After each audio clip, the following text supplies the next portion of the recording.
When it's 100 degrees outside in August during two-a-days, the high school kids all want to be here.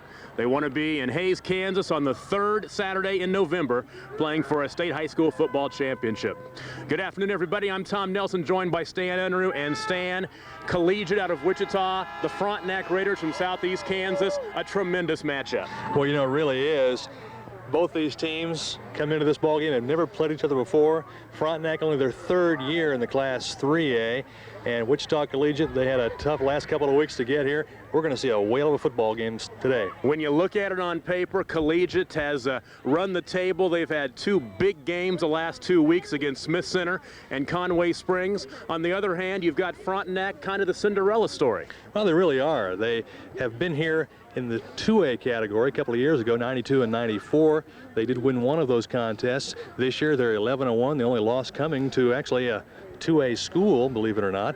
But with the turnover ratio that they have, 25 plus on the turnover side, they certainly could be a factor against the option of Collegiate. And you take a look at what Frontenac has done. They have gotten better as the season has gone on. They shocked Rock Creek a week ago. Rock Creek, a new high school, been around for about 10 years up around Manhattan. They thought they were making their first state championship appearance, and Frontenac got it done. They certainly did. They have done everything they can to get here. Their coach has been there for a dozen seasons.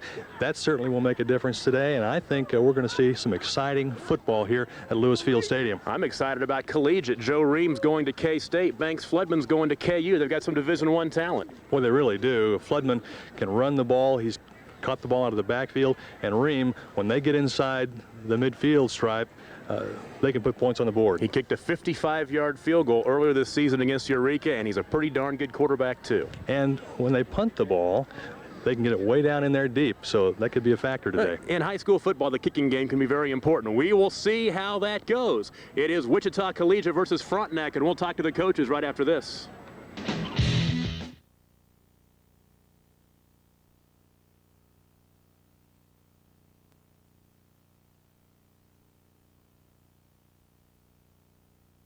Wichita Collegiate comes into this afternoon's championship game undefeated. And Coach Gare is with us. And Coach, you were here in '94. It was an exciting time for your team, and today certainly just as exciting. You've had a tough road to hoe the last few weeks. Well, we certainly have. You know, we knew that making it to state this year was going to require us going through Conway Springs and through Smith Center, who both just had outstanding teams, and we felt like if you know, everything would come together with our senior group and everything, that we could be pretty successful, and it's laid out that way. Turnovers have been an important factor for your opponent today, Frontenac, and that's something you're going to have to avoid. Well, yes, we've talked about that all week long. They've made a living on the turnovers, and you know, with our kick game and everything, we feel like we're going to be able to control that side of it, we hope. And you know, we've talked to our people, making sure we're covering the ball up, running in receivers, not letting passes get away, and you know, that will, as in any key game, you know, turnovers are going to mean a lot to both teams. Let's talk about the kicking game for just a moment. That really could play a factor in this contest. Well, I think it does. You know, with the thing that we've got with Joe Ream is the fact that we clear the 50-yard line. If we get into the 40-yard line, we've got a chance to score points. And for a high school football team, that's a pretty special weapon. So we feel like that's a big deal. Kickoffs, the other team's usually going to start, you know, on the 20-yard line. Most of the time, he's going to kick the ball out of the end zone. Players have to be very pleased with the weather today. Oh, yeah, because the way it started, the week started out with, it could be 19 degrees and chance of snow and everything. But, yeah, everybody, this is a great environment for it. You know, Fort Hays State's got a great facility, and then to have a day like this is just perfect for high school football. We're with Frontenac Raider coach Leon Miller. And, Coach, you've been at Frontenac for 12 seasons now. You've played on this field for a couple of state titles, and today a pretty exciting thing for your ball. Yeah, it is. You know, I'm excited for the kids. You know, they've worked real hard this year, done a tremendous job, and you know, this is a great opportunity for them. It really is. We talked about turnovers earlier, and turnovers certainly have played an important part in your football season. Yes, it has. You know, we've been very opportunistic on our, you know, defensively. We've caused a lot of turnovers, been able to take advantage of them. You know, when we get the ball back in our hands, and you know, special teams has contributed there as well. So you know, turnovers have been a big part of it, and you know, hopefully that will continue today. A team that runs the option like Collegiate could be prone to turnovers today. Well, yeah, you know, that any team, you know, we run the option ourselves. So you know, any time you're putting the ball, you know, in the area, even though it may be an option pitch or whatever, you know, there's always a chance for turnovers. So you know, we just got to get hats to the football like we've been doing all year, and hopefully we'll get some of those opportunities. You bet. Certainly offensively, you guys can put some points on the board as well. Well, yeah, we've been able to, like I said, a lot of times, with turnovers and things like that, we've been able to have the short field, but we've made good on those. So, and we're capable of driving the football 80 yards and putting it in the end zone if we need to. We just got to stay away from penalties and turnovers ourselves. When the Raiders played here in '92, the weather was lousy. Today, good weather for you. Oh, great weather. Couldn't ask for a better day to play a football game. And, great facility, nice facility. And, we're just looking forward to kicking it off. Coach Miller, good luck to you. That's from the Frontenac side. Let's go back upstairs. Welcome back to Lewis Field Stadium in Hays, the campus of Fort Hays State University. It is the 3A state championship game featuring the Spartans from Wichita Collegiate against the Raiders from Frontenac. Tom Nelson, Stan Unruh back with you, and you had a chance to talk to the coaches and Coach Gear from Wichita Collegiate. They've been here before. They've been in the championship game. They won it back in '94, and he's built himself a very nice program. They've really become, considering how long they've been around, only about 10 or 15 years, they've really become a very traditional power in the state of Kansas. Well, he won't have D'Angelo Evans today. No, he won't. But he's got some other talented ball players, and they're going to give Frontenac a real struggle. You take a look at the two teams, you look at it on paper, most people say that Wichita Collegiate's the better team, but the thing is, Frontenac has they got something going. They're plus 25 on the turnover ratio. That can change ball games. Big plays like that can change ball games. Well, those kids down in the southeast part of the state of Kansas, they know how to hit, and that certainly says a lot for the way they play defense, and when they get within scoring range, they put points on the board. But Collegiate does as well with the kicking game. You take a look at the starting lineups in today's ball game. First of all, for the Spartans, the quarterback is Joe Ream. Of course, the younger brother of Jamie Ream, the Lou Groves semifinalist kicker at Kansas State. Joe is going to Kansas State next year, and most likely he'll be the starting kicker from his freshman year on. But he does two things. He kicks, actually three things. He kicks, he punts, and he's also the quarterback on this football team. Take a look at some of the names on down the line in the starting lineups. Somebody you saw on the first screen is Banks Floodman. We talked about him in the open a little bit. Banks is going to KU and put up some very gaudy numbers this year. As you take a look at what this team has done, the last 2 weeks have really been unbelievable. Floodman, 28 carries on the year. He's averaging just under 5 yards a carry. He knows how to run the football, and with that option attack, he gets the ball frequently. And you take a look at the starting lineup for the Frontenac Raiders. The quarterback is Kyle Martin. He's only a junior. And Sonny Ham, he is their main running threat. He's 5'9". He's a 180-pound senior. And Sonny Ham's put up some pretty good numbers this year, rushing for 1,154 yards. Both of these teams run an option type attack. And possibly because of Collegiate, you're going to line up on this side and kick this way, correct? Okay, go ahead and line up that side. Let's go to the field and let's take a listen to the coin toss. We'll bring it to you. Frontenac has won the toss and elects to receive on the south end. Gentlemen, shake hands. Good luck.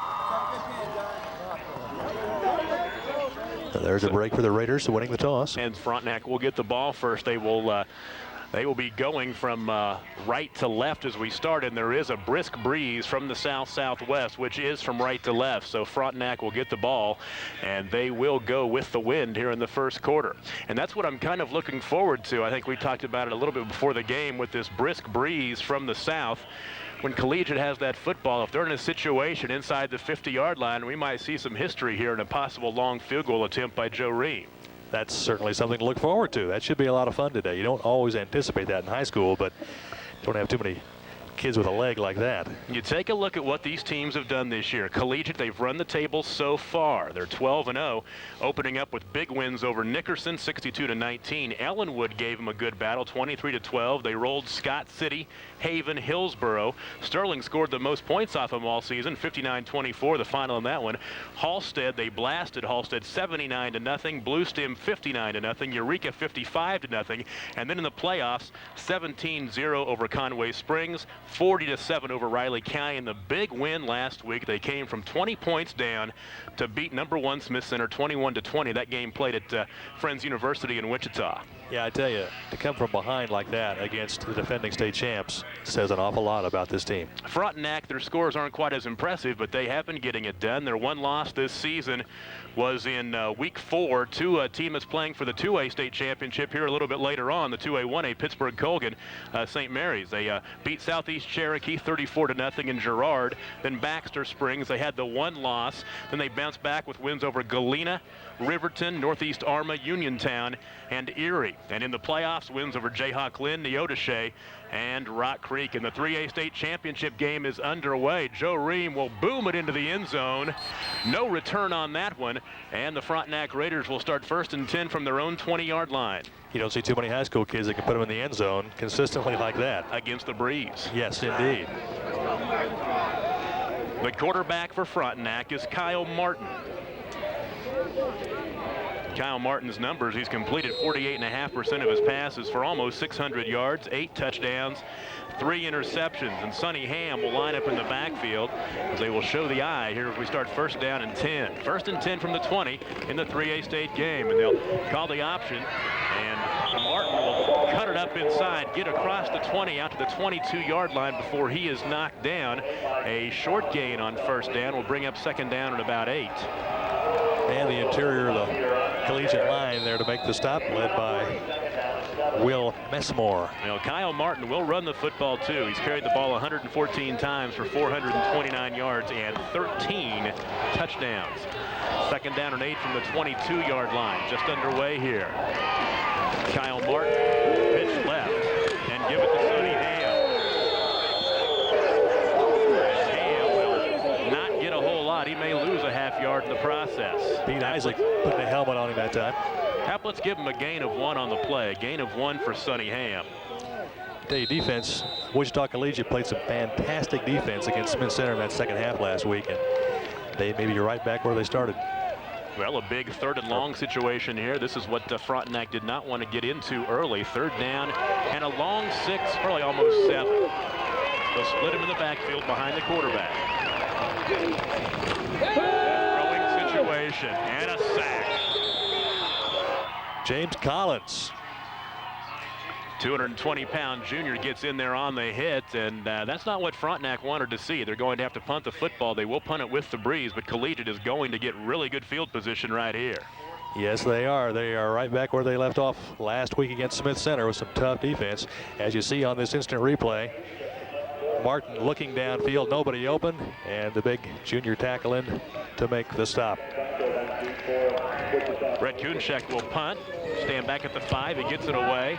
Not a long punt. It will be into the sun, and you can tell that some problems with the sun. Bobby Bowman down there, I don't know if he's making the fair catch sign or just trying to get the sun out of his eyes. He didn't want to get anywhere near it, and it really doesn't matter because Collegiate will have tremendous field position starting this drive. 1st down and 10 from the Frontenac 43-yard line. Well, the sun is high in the sky on this beautifully clear November late morning as this game is being played.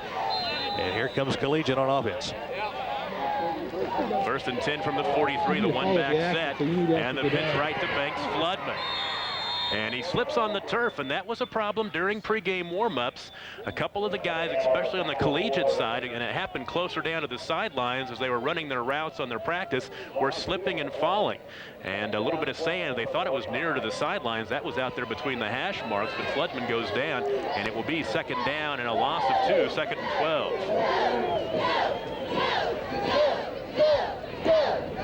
Pitch left to Floodman. He's got room to run. 40, 35, and ran out of bounds at the 33-yard line. And Leon Miller almost over there to make the stop. The Frontenac head coach that time took him out on the play. And helping him out over there, I believe, was Chad Bugnick.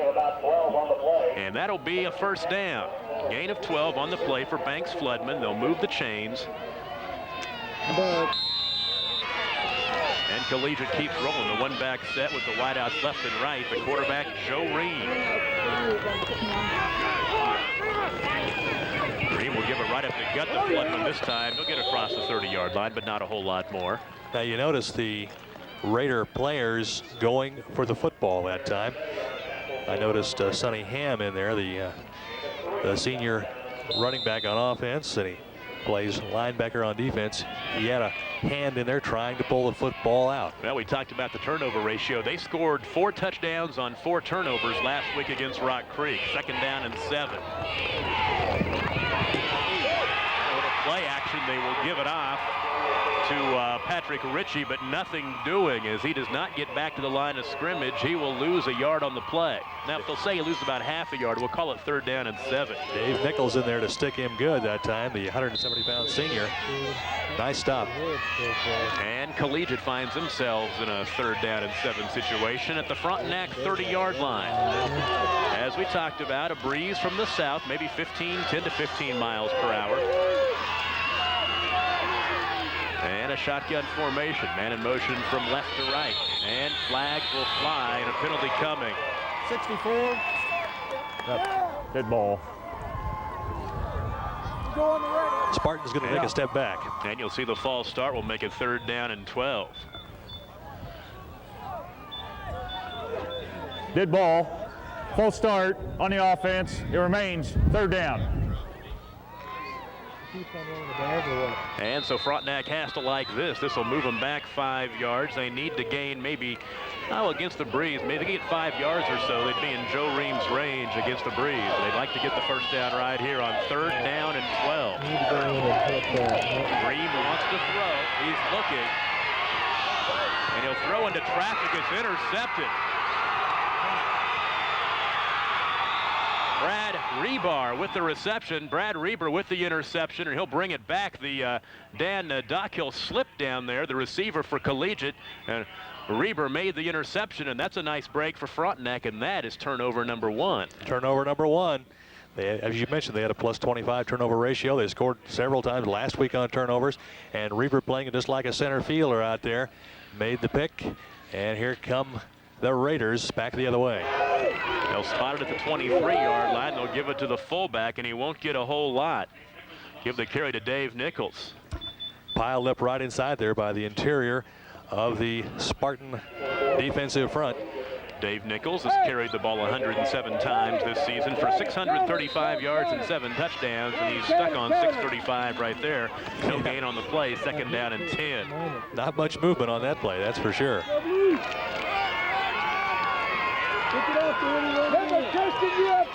Second down and 10 from the 23. And this time Martin wants to throw. And a flag on the play. Martin's still running for his life back there, and he'll go down. Peter Undrich will get him. Looks like a hold, possibly. Most likely when you see a flag in that position, it is. That's exactly right. 82. And I think if you're Collegiate, you decline this penalty because they lost a bunch of yards anyway. Holding. They certainly did. On the offense. That penalty's declined. 3rd down. So a loss on the play, clear back to the 11-yard line. A loss of 12 on the sack to Kyle Martin. And a 3rd and long situation for Frontenac at their own 11-yard line. There's the replay. You see Martin being taken to the ground that time. He was running for his life back there, and when that happens, the longer you prolong the play, the better chance of a hold. Counter play, and a fumble on the play. It is down, and Collegiate still fighting for it. I think they come up with it. Yes, indeed.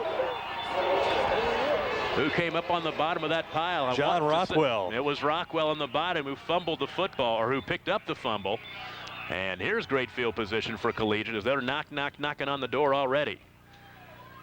A couple of big turnovers in the ball game already, but Collegiate has a chance to put some points on the board here, possibly. Well, it'll be 1st and 10 inside the 20-yard line. They'll give it to Ritchie. Ritchie will bounce it to the outside and go down about the 12.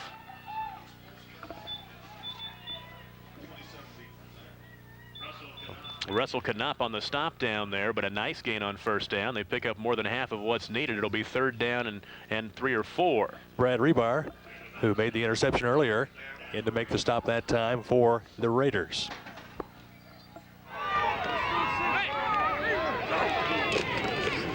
And a full house backfield set that time, and they will give it to Floodman. And Floodman will get to the 10-yard line, and not a whole lot farther than that. And a third down and short situation. Third down and less than about 1. He kept pumping those legs, trying to get closer to the end zone. He's inside the 10. They can get a first down before they go to first and goal. Just under 6 minutes to play in this first quarter. Third down and short inside the 10. And Floodman will have the first down, bounce it outside and go down at the 5-yard line. And the nice stop down there by Aaron Chipetti, I think. I believe you're right. First and goal for the Collegiate Spartans. A gain of 5 on the play. Making some defensive changes down there now for the Frontenac Raiders. Their backs are against the wall with 5:38 remaining in the first quarter. It is first and goal halfway through the first quarter of the 3A state championship game. Pitch left to Floodman. Floodman will race to the corner and get there. Touchdown, Collegiate.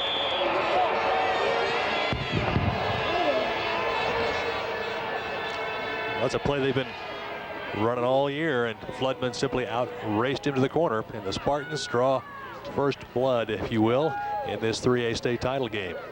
Well, Frontenac was the beneficiary of the first turnover. Couldn't get anything done with it. Gave the turnover right back. And Collegiate scores, and Ream will kick the extra point.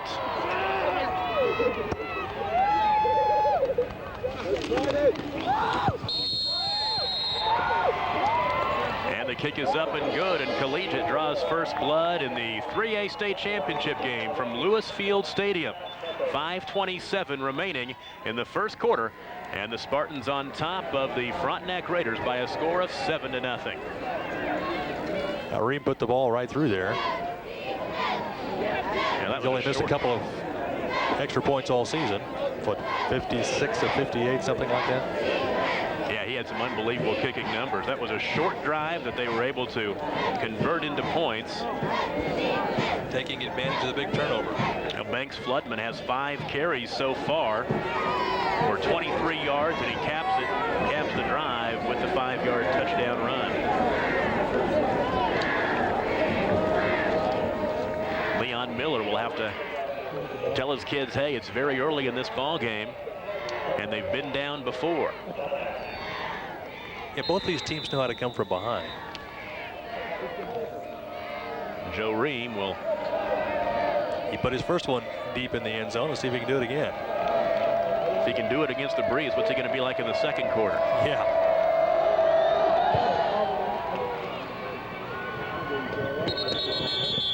Once again. That kick into the end zone in high school football, of course, automatically taken out at the 20-yard line. So that is where Frontenac will start their drive. First down and 10 on their own 20. And they need to move the football a little bit, keep the offense on the field, keep the defense, get them a chance to get a blow. But they've got to move the football a little bit so they can get out of the shadow of their own goalposts. What an advantage that is to have a kid like Ream who can put the ball in the end zone every time. Aren't too many high school kids who can do that. And if you keep your opponent starting on the 20 every time, you've got a definite advantage. In high school football, that is huge. First and 10 from the 20. Martin will give it to the fullback. Nothing doing. Dave Nichols wrapped up and thrown back, and I don't think he got back to the 20-yard line that time. James Collins and Peter Odrick. They'll give him the line of scrimmage, and that's about it.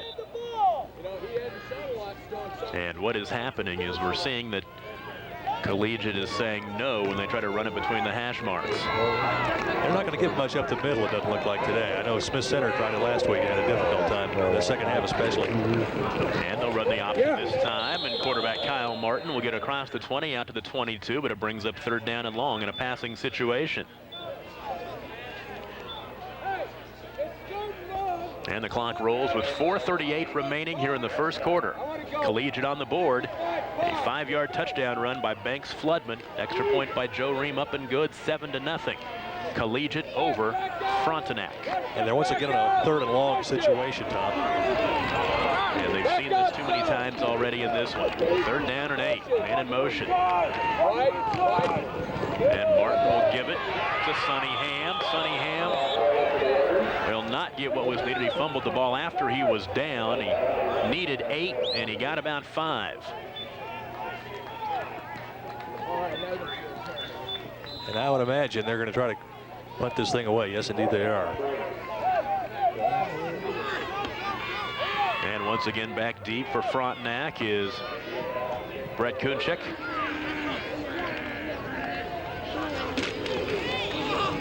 No pressure, will get the punt away. And not a very good kick. Wow. Off the side of his foot indeed. And another great field position situation for the Spartans. Well, you know it's a bad punt when the Frontenac players on the far sideline are standing over there and they didn't even move because they knew it was well over their head. So the line of scrimmage. A couple of folks in the stands over there were dodging the ball, I think. The line of scrimmage was the 27, and the ball now at the 34, so a 7-yard punt. And it's 1st and 10 for Collegiate. Floodman around the corner, across the 30, down to the 29. Tripped up down there by Brad Reber. Now Floodman, he's already signed to go to He's going to KU. Looks like they've got a good kid. Got some speed.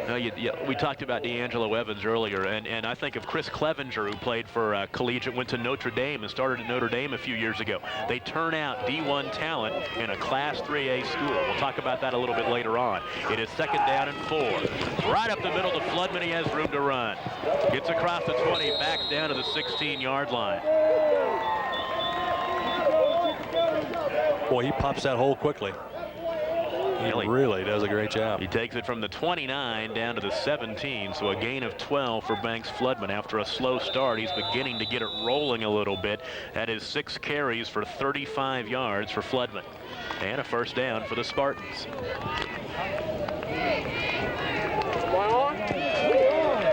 it to the end zone. You got a touchdown, Peter. Take it to the end zone. Pitch it right to Patrick Ritchie. Ritchie will drag somebody down to the 11. And Reber on the stop at Ritchie, a 190-pound junior. You expect him to step in next year. But I guarantee you this Collegiate team will be back for another run at the 3A state championship game. They always are. And Timeout. Consistent down there with their teams. That is their first charge timeout. Frontenac wants to talk about this one. They want to see if they can stop Collegiate. We will go ahead and take a break with 2:22 remaining in the first quarter. The score, Collegiate 7, Frontenac nothing in the 3A state championship game.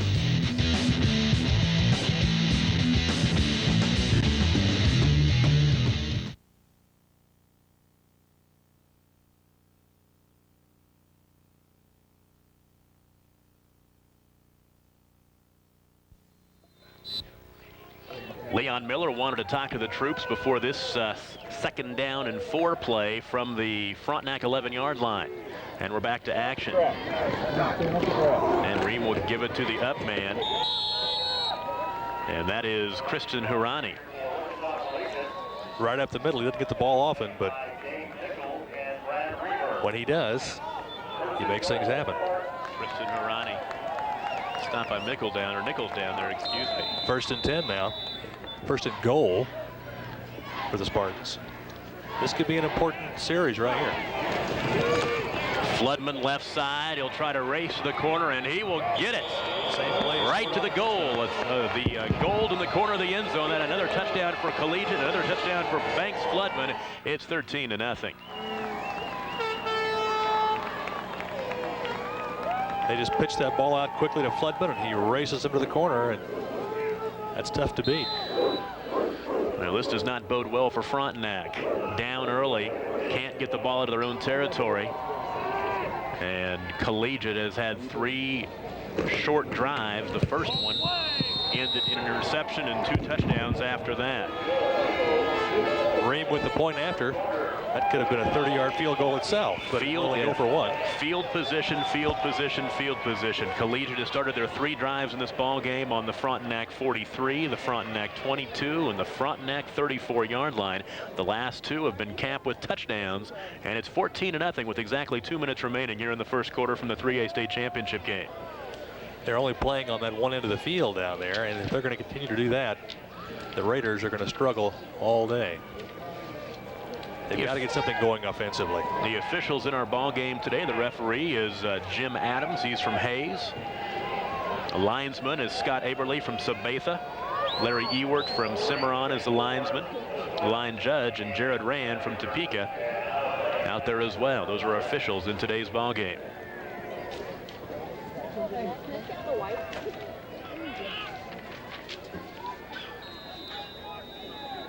And once again, Joe Ream will kick it into the breeze. Has had absolutely no trouble with that so far. He's put it right in the end zone on both kicks, and I'm sure he'll probably do it again this time.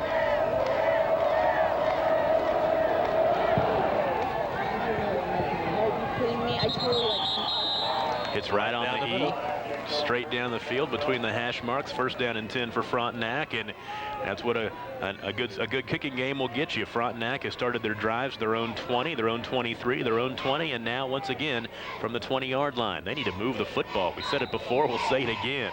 2 minutes remaining in the first quarter. They're 2 touchdowns down, and they need to make something happen. Well, Martin may have to go to a passing game. 14 points down, a little early yet maybe, but they're going to have to do something different. They'll give it to Sonny Ham. Ham will bounce out to the 25. He was corralled down there by Cooper Phillips. And Cooper Phillips, he's only a freshman, but you watch out for Cooper Phillips because very talented player. And to be a freshman starting in that team says a lot. That's right. Cooper Phillips got a lot of playing time this season, was a big player last week in the game against Smith Center, and you look forward to hearing from him a lot in the next 3 years after this. Gain of 5 on the play, second down and 5, and Sonny Ham breaks the across the 30-yard line, and that's a first down for Frontenac, which they needed desperately. Grant Nixon there to make the stop from his linebacker position for the Spartans. First down and 10 for Frontenac. They're out to the 33-yard line, the 32, excuse me. A little better field position, but they've got a ways to go. Just got to move the chains. If they can come down and get a touchdown and get the ball back on the right end of the field for them, they can hang in this ball game. First and 10 from the 32. They'll give it to Ham. Off tackle, bounce it left, and get out to the 33, 34-yard line. Sonny Ham for a short gain of 2. Sonny Ham in the playoffs has rushed for 357 yards in their 3+ playoff games, or their 3 playoff games coming into this one. Over 1,100 yards on the season. Second down and 8. Come on, D. Sonny Ham bounces the 40-yard line, running room out to the 45 to the 47, and a big play for Frontenac, much needed. Well, considering the number of yards he's picked up this season, I'm sure that the coach told him just give the ball to Ham. That's what got him here. Let's just keep giving him the football. And let's gain some yardage, boys. And they're almost to midfield. And a gain of 16 on the play. Actually, a gain of 14, excuse me. But the longest gain of the game for Frontenac with 26 seconds remaining here in the first quarter. And it's first down and 10 at the Frontenac 47-yard line. They'll give it to the fullback. Not a whole lot. He'll try to struggle to the 50-yard line. Dave Nichols. Collegiate had a player right there in the backfield. James Collins jumped right in there and kind of most likely things, and that's going to be the end of the quarter.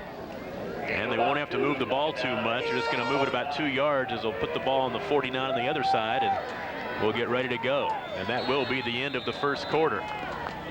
We are 12 minutes down in this one, and the Collegiate Spartans with a nice first quarter as they lead the Frontenac Raiders by a score of 14-0. This is Class 3A football from Lewis Field Stadium on Smoky Hills Public Television.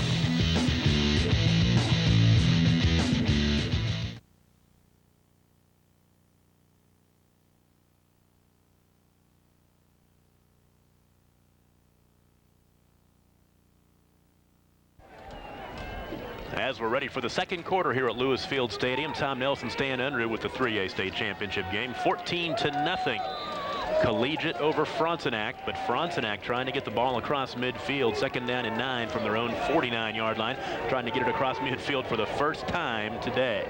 It's been a game of field position all day, and here come the Raiders. Give it to Sonny Ham. He'll bounce across the 50, tripped up at the midfield stripe and falls down to the 47. And finally, they're across the midfield stripe. and they're finally getting some continuity in their offense, Tom. Just in time to look at a 3rd down and 6 play right here. The Raiders really have not thrown the ball a lot this season, but when they have, they've been relatively successful. Martin has completed 48% of his passes. 3rd down and 6. Little option play. Martin will cut it back, and he'll get near the 1st down. I think he got it if they give him forward progress. He needed to get to the 42.5-yard line, and let's see if they mark. They're going to mark at the 42. That'll be a 1st down for Frontenac, and they've got themselves a nice drive going here. Wild man John Rothwell in there to wrestle Martin down that time. And another 1st down for the Raiders. They give Martin a gain of 6 on the play, and it's 1st down and 10.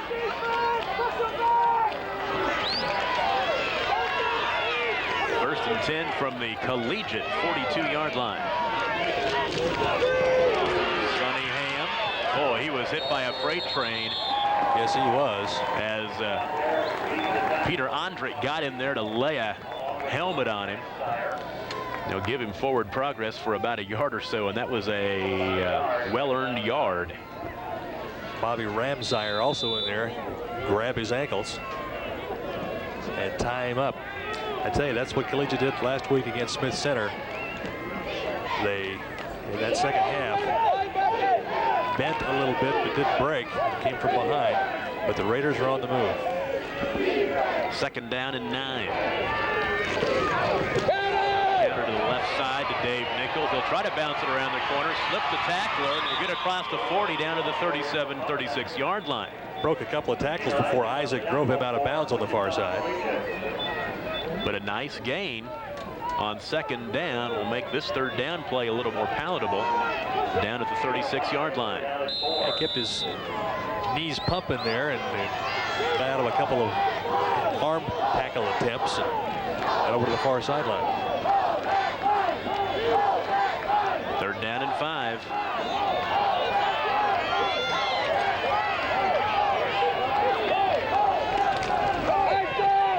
Ham hit the hole very quickly that time and got a couple of 3 quick yards, but then was held back, and now a situation on 4th down. Frontenac with the situation 4th down and about 1 at the Collegiate 33-yard line, and I think you go for it. Well, I think you have to at this point with just under 10 minutes in the 2nd quarter of this 3A state title game, and you're behind 14-0. This is the time to pull something from deep within for Frontenac. And the fans across the way on their feet for this 4th down play. Oh, a nice keeper. Kyle Martin will get the 1st down. A face mask as the flags fly.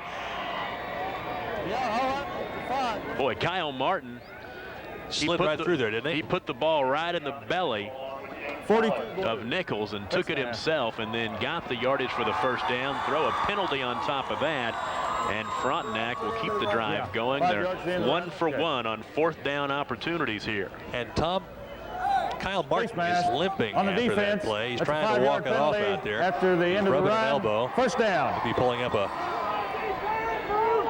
pad on his elbow, but he's limping around out there just a little bit. He may have gotten shaken up a little on that play.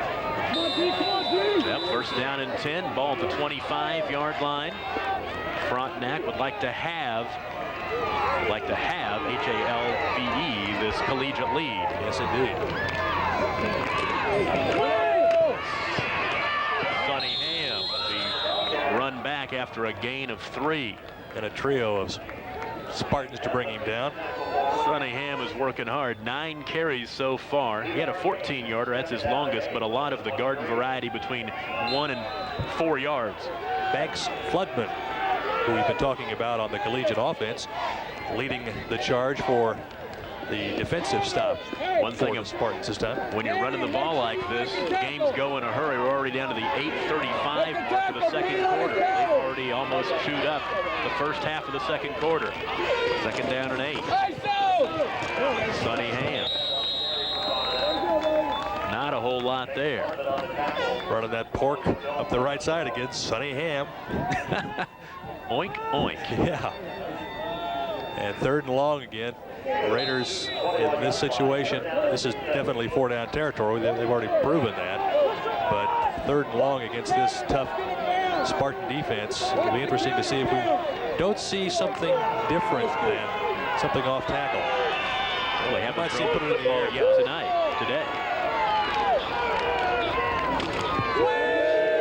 Sonny Ham pitched left. Boy, look at the pursuit by Collegiate. Nothing doing. Everybody stayed home and came up that right side, and Ham slipped a little bit, and he's having a tough time getting up on the play. After he went down, he was smothered down there. Now, this turf has been around for about 10 years or so, and it's getting pretty hard. It's about probably within a year or two of replacing it possibly. And these high school kids not used to playing on turf. I would bet this is Frontenac's first game on turf. Collegiate played on turf last week against Smith Center down at Friends University, but it's a different kind of turf. They have that new kind of turf that you see at KU in Nebraska now that looks like grass. This is your basic old-fashioned, this is your grandpa's AstroTurf right Exactly. And Ham taken off the field that time. He shaken up on the play. And on 4th down, they're going to have to go. The Raiders are without it. Go on 4th and 8. Tight formation. The pitch to the right, and a pass was thrown incomplete. As Reber in there to make the pass. They stuck him in the backfield, and he threw incomplete, threw behind the receiver. And he was looking, I believe, for Tyler Bray, but it's incomplete. And this drive looked good, chewed up some time and some yardage, but ends with absolutely nothing. We'll try to get some word on Sonny Ham as far as his injury is concerned.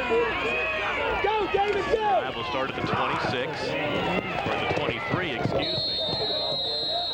And we've got flags down, Tom. All the way. Okay. And We're going to go from here. It'll be a penalty against Collegiate. They're moving back. Half the distance to the goal. We're at the 19. Let's go from the 19, so we're going to go to the 9.5. I like the way they're doing our job for us. They're doing a fine job, too. And Sonny Ham is going to be taken from the field. Walking below the waist Or on at the least offense. That penalty is to the enforced back from the spot of the foul. the sideline now. Half the They're distance gonna stop to the over there on the goal, far replay the sideline, down. and First down. He is banged up. We'll try to get an exact word there. Looking at a leg, he is in definite pain, Tom. Not a good sign. That is not a good sign for Frontenac at all. The penalty takes the ball back to the 9-yard line. It's 1st and 22. It'll pitch right to Floodman. Floodman tries to get around the corner, and he'll get back out near the original line of scrimmage, out to about the 20-yard line. The original line of scrimmage was the 22. And let's see where they spotted out. They'll start at just shy of the 20, officially at the 19. So a gain of 10 on the carry by Banks Floodman. That's 8 carries for 51 yards. Pretty consistent. Nothing like state high school championship football. It's going on all across the state today, and A lot of the crowd on their feet on the collegiate side. you bet. Floodman, nothing doing. Great pursuit. Leading the charge down there for Frontenac was Dave Nichols. He's been sticking his head in a lot of places today on both sides of the ball. No gain on the play for Floodman. And it's 3rd down and 12. So Frontenac, they need to see if they can hold them one more play and get that ball back. This is their largest 3rd down deficit yet. Shotgun formation and movement, and that should be against Collegiate. Should move them back 5 yards. Blue. Looked like that was on the left side of the 82 Blue is lined up in the neutral zone. 82 Blue. Dead ball. those little Lined up in the mistakes. neutral zone on the offense. Have 5 yards penalty. Replay 3rd down. John Rothwell down there. They got him lining up in the neutral zone. That'll make it 3rd down and 17. And Collegiate, 3 big penalties already in this game. 3rd and 17, shotgun for Joe Ream. Wants to throw, and he'll look down the field. Has a man, but he'll overthrow him just a little bit. As John Rothwell had beaten the coverage, but Jamie Ream just kind of threw it up for grabs, and Rothwell could not run under it. And now Ream will step back to punt the football, and a chance for Frontenac to get really good field position to start their next drive. Sonny Ham on the sideline trying to shake off that leg injury he suffered on the last series, Tom. He doesn't have his helmet on or anything, but he's stretching out a little bit. Ream with the punt. It's a good one. It'll drive Tyler Bray all the way back to the 45, and nothing doing. Wow. Floodman there to make the stop. So what has Banks Floodman not done today? Boy, defense, special teams, and a couple of touchdowns for good measure. He hustles, and he is quick. Well, Frontenac did defensively did make Collegiate punt the football. Frontenac will start this drive on their own 36-yard line. And Sonny Ham is not going to be in for this series. He looks like he's in a lot of pain on that sideline. And the folks from Frontenac are going to have to really step up now to replace him. Now the junior Brad Reber will line up at the tailback. This time Martin wants to throw, and he'll throw it. Oh, almost a tremendous catch. No flag on the play. Good defense. And he was looking. Grant Nixon there to make the defensive stop for Collegiate. And he was looking for Kunchek down there. Let's take a look at this one again, as you'll see that it was really almost a catch. Well, Martin had a good throw, but got too many hands in the way. Here you see on the replay, they are in position to make the catch. Nixon gets a hand right in the way of maybe his eyes. Well, 2nd down and 10. Martin throws the ball for the first time. Now counter give to Nichols. Nichols won't get a whole lot. Nichols had 635 yards on the season on 30 carries and 7 touchdowns, but that's only about half of what Sonny Ham did this season. So a little different type of ball player, and they're going to miss having Ham in there. He's still on the sideline. 3rd down and 9 situation. The ball sitting on the 37-yard line. Formation wide out to the right side, and the give is to Nichols. Nichols will high step across the 40 out to the 42. But well short of the first down marker. Gain of 5 on the play for Nichols. He'll have to pick up the slack right now, the fullback. Have to pick up the slack with Sonny Ham not in there, but a punting situation. Boy, I tell you, you hate to see a kid that's had a great season get banged up in a state title game. Especially early on in the state title game. You want both teams to be at full strength. 4th down and 4, the line of scrimmage, the 42-yard line. And Kuchek's punt is off and will be taken. Now, no fair catch called, and a little dangerous as Dockill was hammered. But he tried to make the return. They'll line it up at the 29-yard line. Yeah, Dockill just caught that ball, and I don't think they thought he was going to run, but he certainly did. Now, Frontenac's got to be happy that the game is being played on their end of the field now, or actually on Collegiate's end. Right. However you want to look at it. Haven't been down there much today. A lot of the football in this game has been played on the south end of Lewis Field. Here's a They're going to spread them out this time. formation. Flags down. It could have been an illegal formation, possibly. Ream is asking the sideline Dead what in ball, the world is illegal going on. procedure on the offense. It remains 1st down. Now the Collegiate Spartans have been hurting themselves more than anything. Well, Mike Greer's not real happy about it. Costly penalties. And it will be 1st and 15. They'll stick it back at the 26-yard line. Shotgun formation. They'll spread it out. Ream wants to throw. Out to the flat. The pass is complete. John Rothwell makes the catch, and he'll be knocked down at about the 29-yard line. Dave Nichols once again getting the helmet on the receiver and making the stop. So they'll get the yardage they lost on the penalty back. A 5-yard pass completion from Ream to Rothwell. Here's Nichols in to make the stop that time. Look at it. Boy, just making a nice hit. That's a big hit. Pitch right to Floodman. Nothing doing. He slipped on the turf, and a flag flies. Came in right after the play, right where the tackle was made. Floodman slams the ball down. He's not happy about his getting it. They're going to call a hold on Rothwell. Okay. The footing down there, Floodman seems a little bit frustrated. He's going to go to the sideline. Now they'll call the hold on John Rothwell, and they'll move him back again. And we talked about the turf being a little bit slippery. Of course, it's very cold here today with temperatures in the 30s.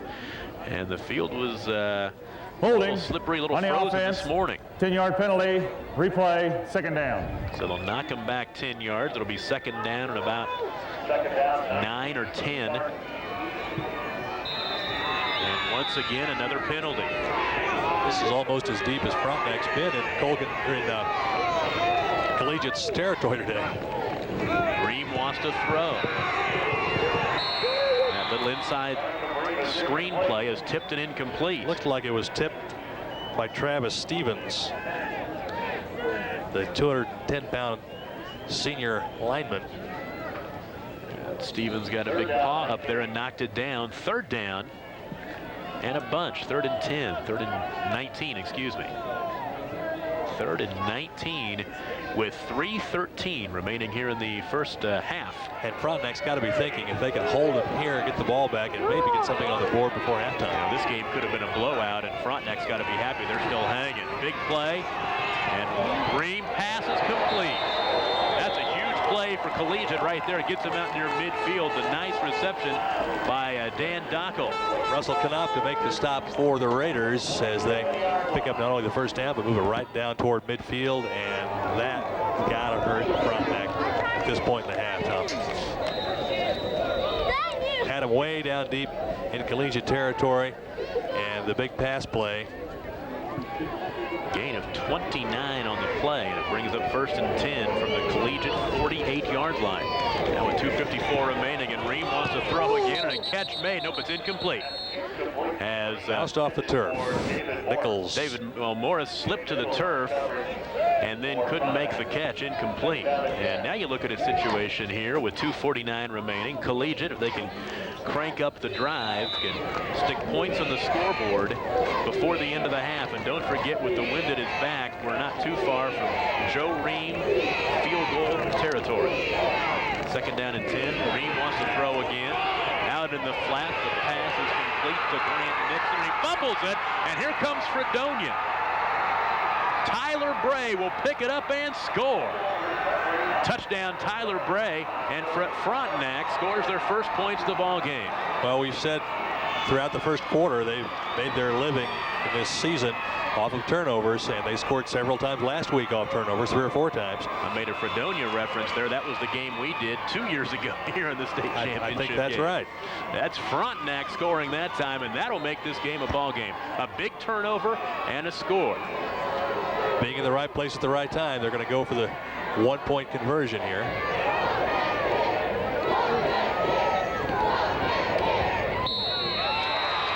How about that? Just like that, this game changes. 14-7 now with 2:38. Let's take a look at the play. A big hit. Brad Rebar with the hit. Tyler Bray running along the sideline there, picking up the ball in the right place at the right time. That's half the battle, is showing up and being in the right place at the right time. He carries it in for the score, and we've got a whole new ball game here late in the first half. Wichita Collegiate now leading by just 7, 14-7. Grant Nixon was the tight end who made the catch and was on the recipient of the big hit and the fumble. Boy, he was hammered. And that's what they're taught at Frontenac, to go after the ball, put a helmet on the ball, get a hand on the ball, be prepared to pick up the football and run on defense, and a plus 25 turnover ratio this season for the Frontenac Raiders. And it certainly shows they know what to do with the football when it's on the ground. Pick it up and run.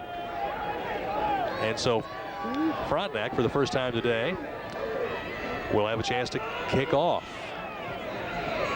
Now, we talked about how big turnovers could be in this ball game, and if you look at prognosticators around the state, when they called this ball game, they said that Frontenac needed the big plays, the turnovers, and that's what they got right there. The collegiate coaches were saying all during pregame warmups they live off turnovers. Fishneck. Now that'll be ugly, and that's going to give Collegiate the ball out of the, I believe, the 35. The collegiate coaches all week, and certainly prior to the game today, we're talking about the turnover factor. They want the ball where the flag is. That was going to make a difference in the ball game today, and so far it certainly has. Where are we putting it? We kick from. So Collegiate will take over on their 35-yard line. Good ball. Kick infraction on the kicking team. Ball will be spotted at the 35, 25 yards in advance of the previous spot. First down. Boy, Leon Miller's got to feel like he had a stay of execution right there. I mean, it was 14-0, and Collegiate was moving the football, and all of a sudden it's 14-7. And if you go into the locker room down 14-7, you are in very good shape. Floodman will cut it back inside. Can he make something happen out of this? Unbelievable. Banks Floodman, a tremendous run, 35-30, and ran out of bounds at the 23-yard line. Banks Floodman. Russell Knopf down there finally hauling him down, the freshman. Now Banks Floodman bounced left, nothing doing, bounced right, cut it up, found running room, and a big gain for Banks Floodman. The line of scrimmage was the 35-yard line, and they're down to the Frontenac 22. And the enthusiasm and excitement that the folks on the Frontenac side were feeling after that big play may have been dashed a little bit. Here's the replay. Floodman, after he couldn't find any room on the left side, turned it back. Here's Knopf running right alongside him and finally wrestles him down on the far sideline, saving the touchdown. Banks Floodman now 10 carries for 88 yards. That's a big one right there. Dead ball. Dead ball. Delay a game on the offense. 5-yard penalty, remains first down. Mike Gear cannot like what is happening in the penalty side of this ball game. That is They're a shooting themselves in the foot. Way Now too many Frontenac mistakes. Exactly. Now Frontenac will call a timeout with 1:53 remaining in the first half of this ball game, and they got their back against the wall again. 14-7 the score. Leon Miller's objective for his ball club is to keep them from getting at least 6 points or 7 points this They time. would take. They'd give up 3 right now. We know that Wichita Collegiate can get 3 points anytime they're inside midfield because of the kicking ability. Collegiate jumped out 14-0 on 2 Banks Floodman touchdown runs of 5 and 6 yards in the first quarter. Joe Ream with the 2 extra point kicks, and then Tyler Bray with a fumble recovery, 50-yard fumble recovery, cut it in half at 14-7, but Collegiate knocking on the door again, and he'll give the ball up to Patrick Ritchie, and Ritchie will high step his way across the 25 to the 24. And we're getting close to a minute and a half left in this first half of the 3A state title game. Collegiate with 2 timeouts remaining. And after the penalty, second down now and about 13. Wishbone offense for Collegiate. Ream wants to throw, looks to the end zone, has a man, caught, touchdown. John Rothwell, we've called his name a lot. A couple of penalties against him. That time it pays off in a big way as Ream to Rothwell for 23 yards and a touchdown. Well, that's a big play. It certainly turns the momentum back toward Collegiate here late in the first half following that big fumble recovery for a touchdown. And Mr. Consistent Joe Ream, after just throwing a touchdown pass, will now kick the point after. 66 of 68 on extra points. And that one is up and good. He almost kicked it into the dorms here on the Fort Hays campus. He's got quite a leg, as does his brother at K-State. Let's take a look at the play again that scored the touchdown. As the play action, Ream rolling to his right a little bit, and you'll see he gets off a tremendous throw, and this is a great throw. Rothwell had a couple of guys on him down here, but he turned right around and just went up for the football. You're right. He just was able to catch the football and take it in about 3 yards for the touchdown, and that makes it 21-7. And that's exactly what a championship football team does. A big play goes the wrong way. They come back, answer the big play with a touchdown of their own, and now it's 21-7. That's pretty much where they were about 3 minutes ago, up by 14 with 1:18 remaining in the half. Despite all the penalties that Collegiate has suffered, they're in mighty good position, and we can't forget the injury to Sonny Ham for Frontenac. That certainly has played a factor in this one as well late here in this first half. I see him walking around down on the far sideline.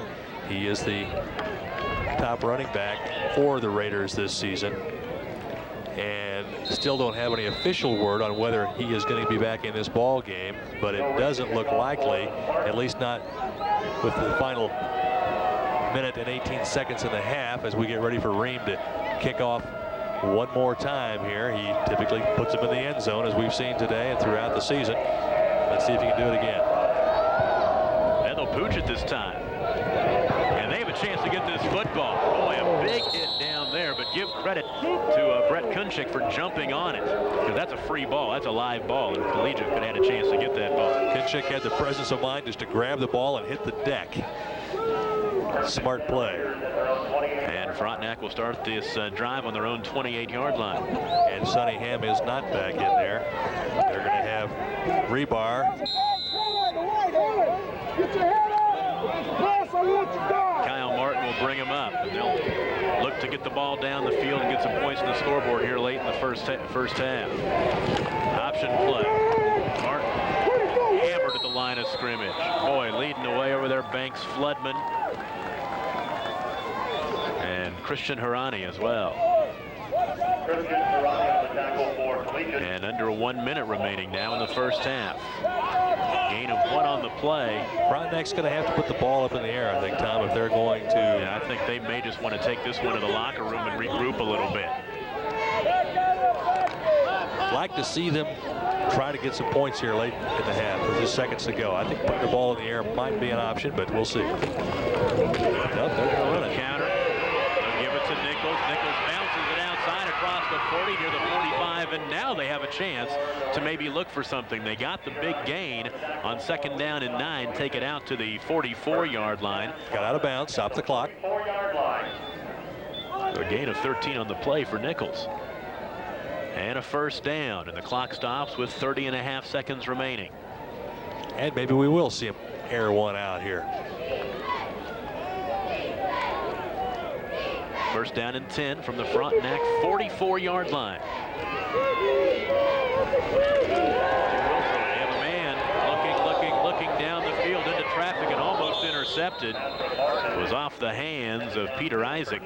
Tyler Bray down the field, right down the middle, was the intended receiver. Tyler Bray was double covered between the hash marks. Yes, he was. And I took a look. He had Kunchik wide open down the near side of the field. Is that right? Mm-hmm. They don't pass a lot.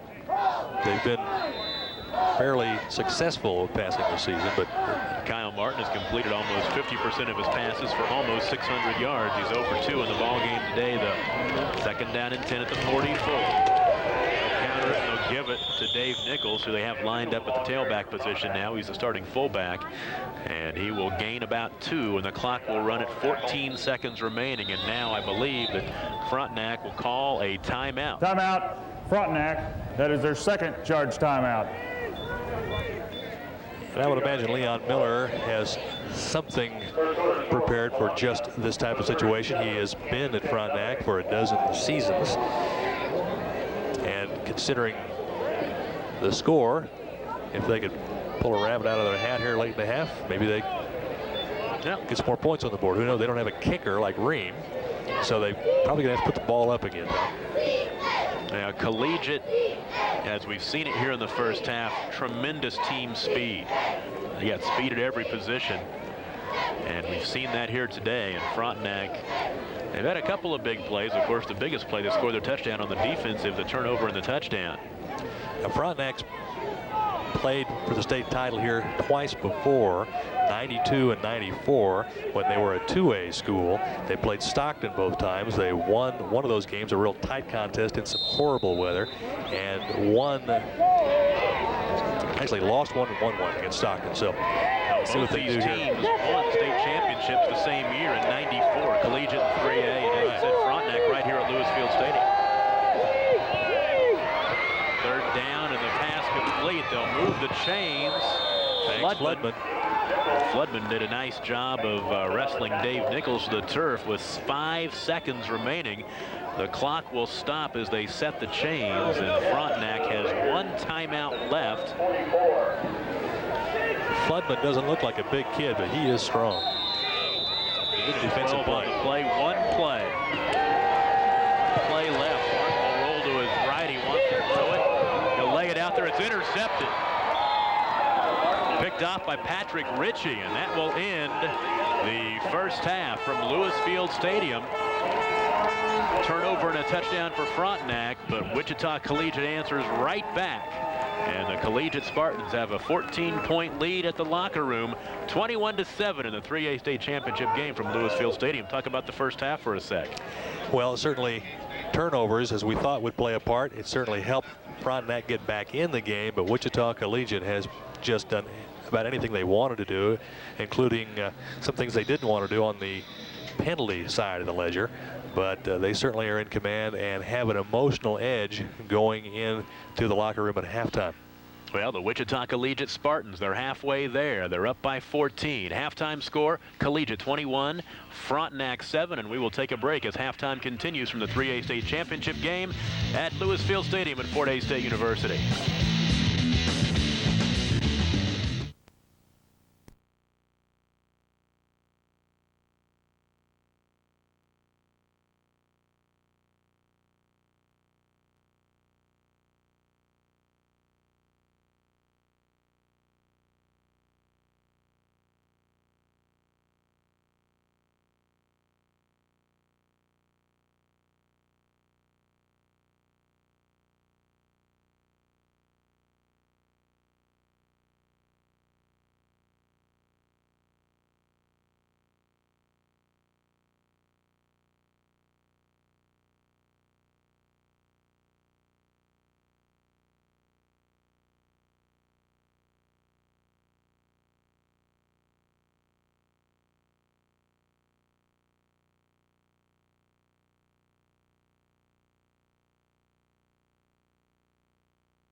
Halftime continues at Lewis Field Stadium, the Class 3A state championship football game, and the Collegiate Spartans with a 21-7 lead over the Frontenac Raiders at halftime. Let's take a look at the numbers. First of all, the passing numbers. Collegiate 4 of 8 passing. Joe Ream for 59 yards. They've rushed 14 times for 102 yards, leading the way Banks Floodman, 10 carries for 88. And you take a look at the total numbers. There are 161 yards in total offense, 8 first downs, a couple of turnovers. One of them was cashed in by Frontenac, and they lead by a score of 21-7. Frontenac, on the other hand, only 12 passing yards.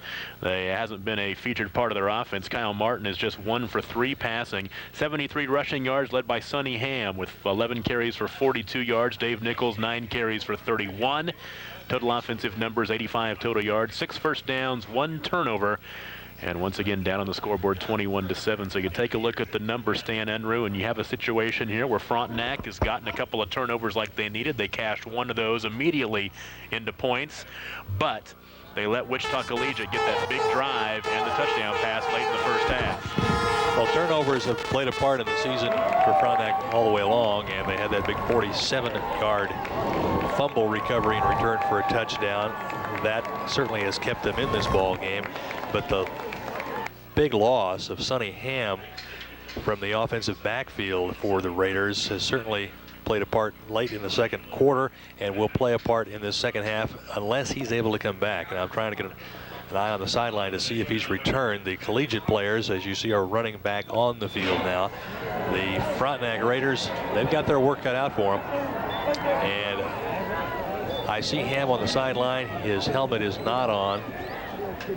And I don't think he's going to be back in this ball game. He's still grimacing a little bit and walking very gingerly. It looks like his season is probably over. A couple of the Raider players gathering around him here prior to the start of the second half. Tom, it doesn't look good for Sonny Ham. As we talked about, that is just going to be huge. You take a look at Wichita Collegiate. They've had a great tradition over the last 10 or 15 years. They're a Class 3A school, but I was told by somebody who plays in their league, they play in the Mid-Central Athletic Association, that when you go to collegiate, it's like a college program. I mean, they have the tradition. It almost has a college feel to it. They played their semifinal game last week. They had the option for the home game. They played that game at Friends University, where they played Smith Center. But you know, the Collegiate is a team that a lot of people think could compete in the City League with the 5 and 6A schools. Well, they certainly could. They've got a lot of talent. Good first on that half, team. gentlemen. Okay, Frontenac won the toss, and they had their choice in the first half, so it'll be Collegiate's choice to either kick, receive, or defend. You want the ball. Which goal do you want to defend? So you're going to kick this way. Okay, Frontenac line up on this side, blue on this side. Well, Sonny Ham is out. Wichita Collegiate has elected to receive the ball and defend the south end. Guys, shake hands, come out and have a good second half. Ham out with the captains, Tom, that time, but doesn't have the helmet on, and the Frontenac players were even a little hesitant about what direction they were going to go, whether they wanted to kick or receive or what have you. Wonder if they're mentally in this ball game. There's Ham very gingerly walking toward the huddle. Sorry to see that happen. You know, you take 1,200 yards rushing out of your starting lineup, and that when you're playing a team like Collegiate, you know, Frontenac has really shown in the first half of this ballgame they really don't have a whole lot of weapons, and Sonny Ham was their biggest one, so they're going to go into the second half most likely without their bazooka. He'd been doing a good job so far today, but on one play there midway through the first half, he ran around the left side and fell on the ground and had several of the Collegiate players fall on top of him, and that may have contributed to the injury. Not sure exactly what the injury was, but he certainly is in some pain and is apparently not going to be back in this ball game. Now, whatever happens today, and it's way early to decide this one, Frontenac not out of this ball game, but it has been a great 11-1 season for Frontenac at this point when you consider where they came from. They were 4-5 last season. They were 3-6 back in '98. So, you know, Coach Miller, Leon Miller, has really built this program and bigger and better things in the future. But hey, you make it to the state championship game. There's absolutely nothing wrong with that. Now, Frontenac will kick off to start the second half. And actually, there's still time left on the clock.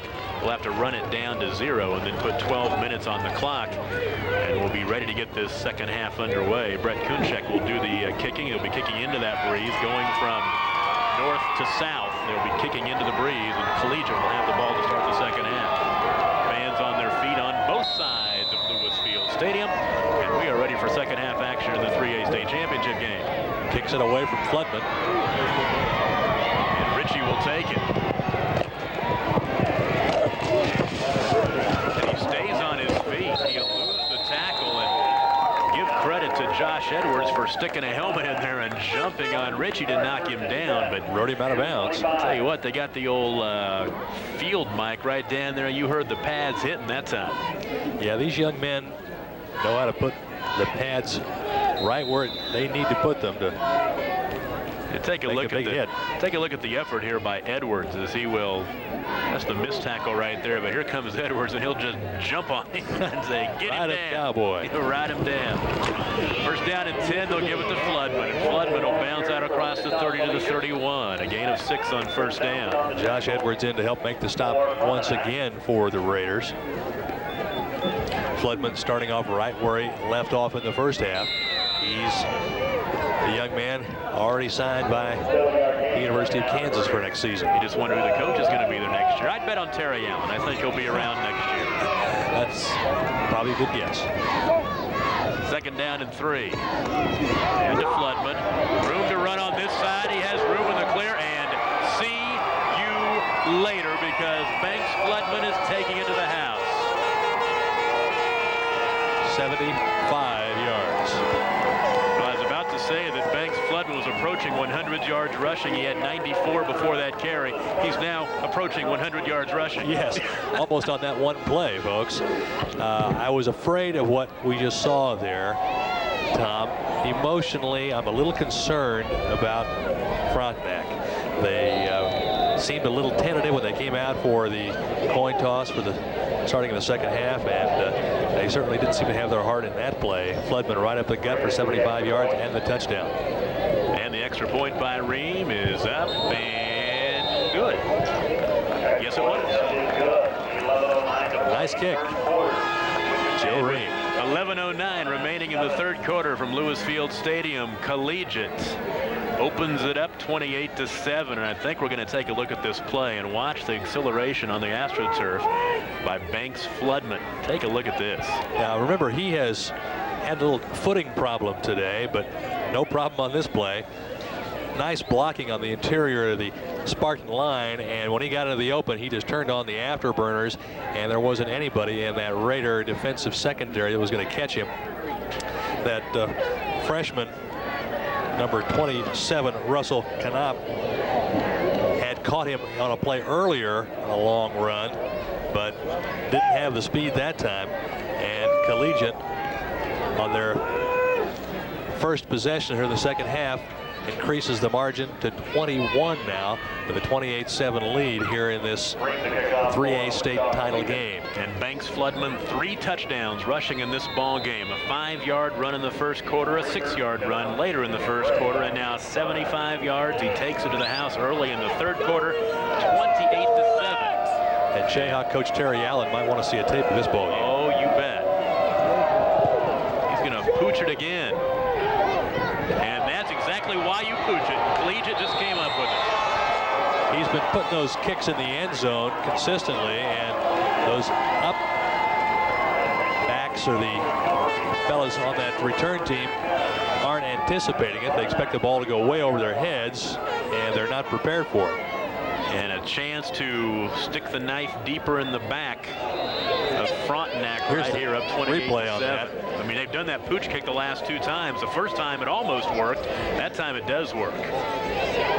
Take a look and see if we can get who on the coverage, who got that ball. I couldn't quite tell. But now they're knocking on the door. First and 10 from the 35-yard line. Collegiate wants to take care of the suspense in this one early on. To the near sideline, Dan Dockhill. Flanker around. Brad Reaper on the tackle for Frontenac. And a gain of maybe 5. about 5 yards to play. Brings up second down and 5 or so. Let's give him 6 and we'll make it 2nd and 4.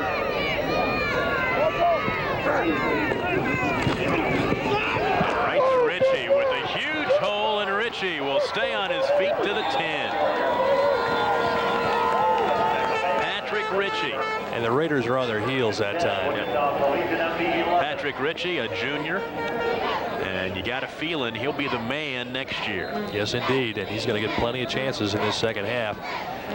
This ball game could get out of hand here real quick, Tom.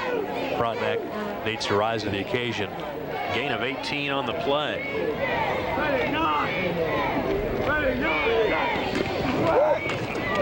And they'll give it to the fullback, and not a whole lot there. Chris Nelson right there in the middle of the Frontenac line, the first one to make the hit on that play. Yeah, Christian Harani, no gain on the play, will bring up 2nd down and 10. Clock rolling, 10 minutes remaining, 3rd quarter, and 28-7 right now. Wichita Collegiate trying to stick it in again. Wishbone in the backfield. And they'll give it to Ritchie. Down to the 5. He'll be run over down there. On the stop is Travis Stevens. We mentioned Chris Nelson a moment ago on that previous play, Tom. He is a senior, and at 275 pounds, his mother's feeding him well. He's a growing boy. He is, and he fills up the middle of that Raider defensive line. He's a big boy. 3rd down and 4. They can get a 1st down at the 1. Banks Floodman will cut it inside, and he will stay on his feet. He'll try to get near the 1st down. He will not do it. It'll be 4th down and about 1 or 2 inside the 5-yard line. But Banks Floodman does a nice job of keeping his feet. Yes, he does. Josh Edwards initially had him wrapped up with an arm tackle, and Floodman got away from Edwards, and then 3 other Raiders came over to make the stop at just inside the 4-yard line. And on 4th down and 2 at the 3-yard line, they will try to stick it in. A lot of confidence in your offense right here. Nope, I believe they're going to. Nope, they are. But for a second, they're kicking the field goal, but nothing doing. Joe Ream will line up in the shotgun formation, man in motion from right to left. And Ream with the play action, rolling left, throws into the end zone, incomplete, and Frontenac has stopped him. And give credit on the defensive pressure of the quarterback, and getting in Joe Ream's face was Travis Stevens. One of the Smoky Hills Public Television cameramen was wide open on that play, could have made the catch. And speaking of Smoky Hills Public TV, you want to thank them for bringing this broadcast to you. 483-6990, the number you'll want to call to. There's our cameraman down there. He was wide open on the play. He's waving, but he's got bad hands. Go, Peter! 1st down and 10 from the 2, and Nichols will break it through.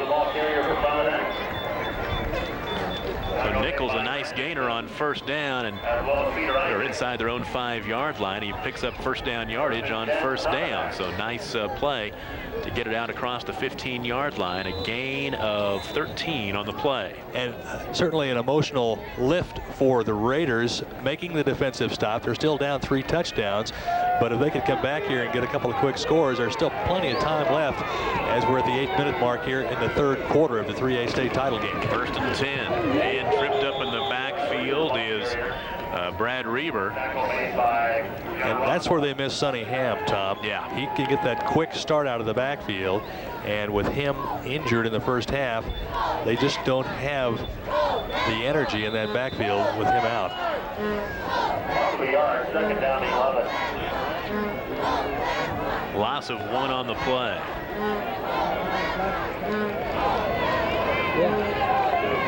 Second down and 11.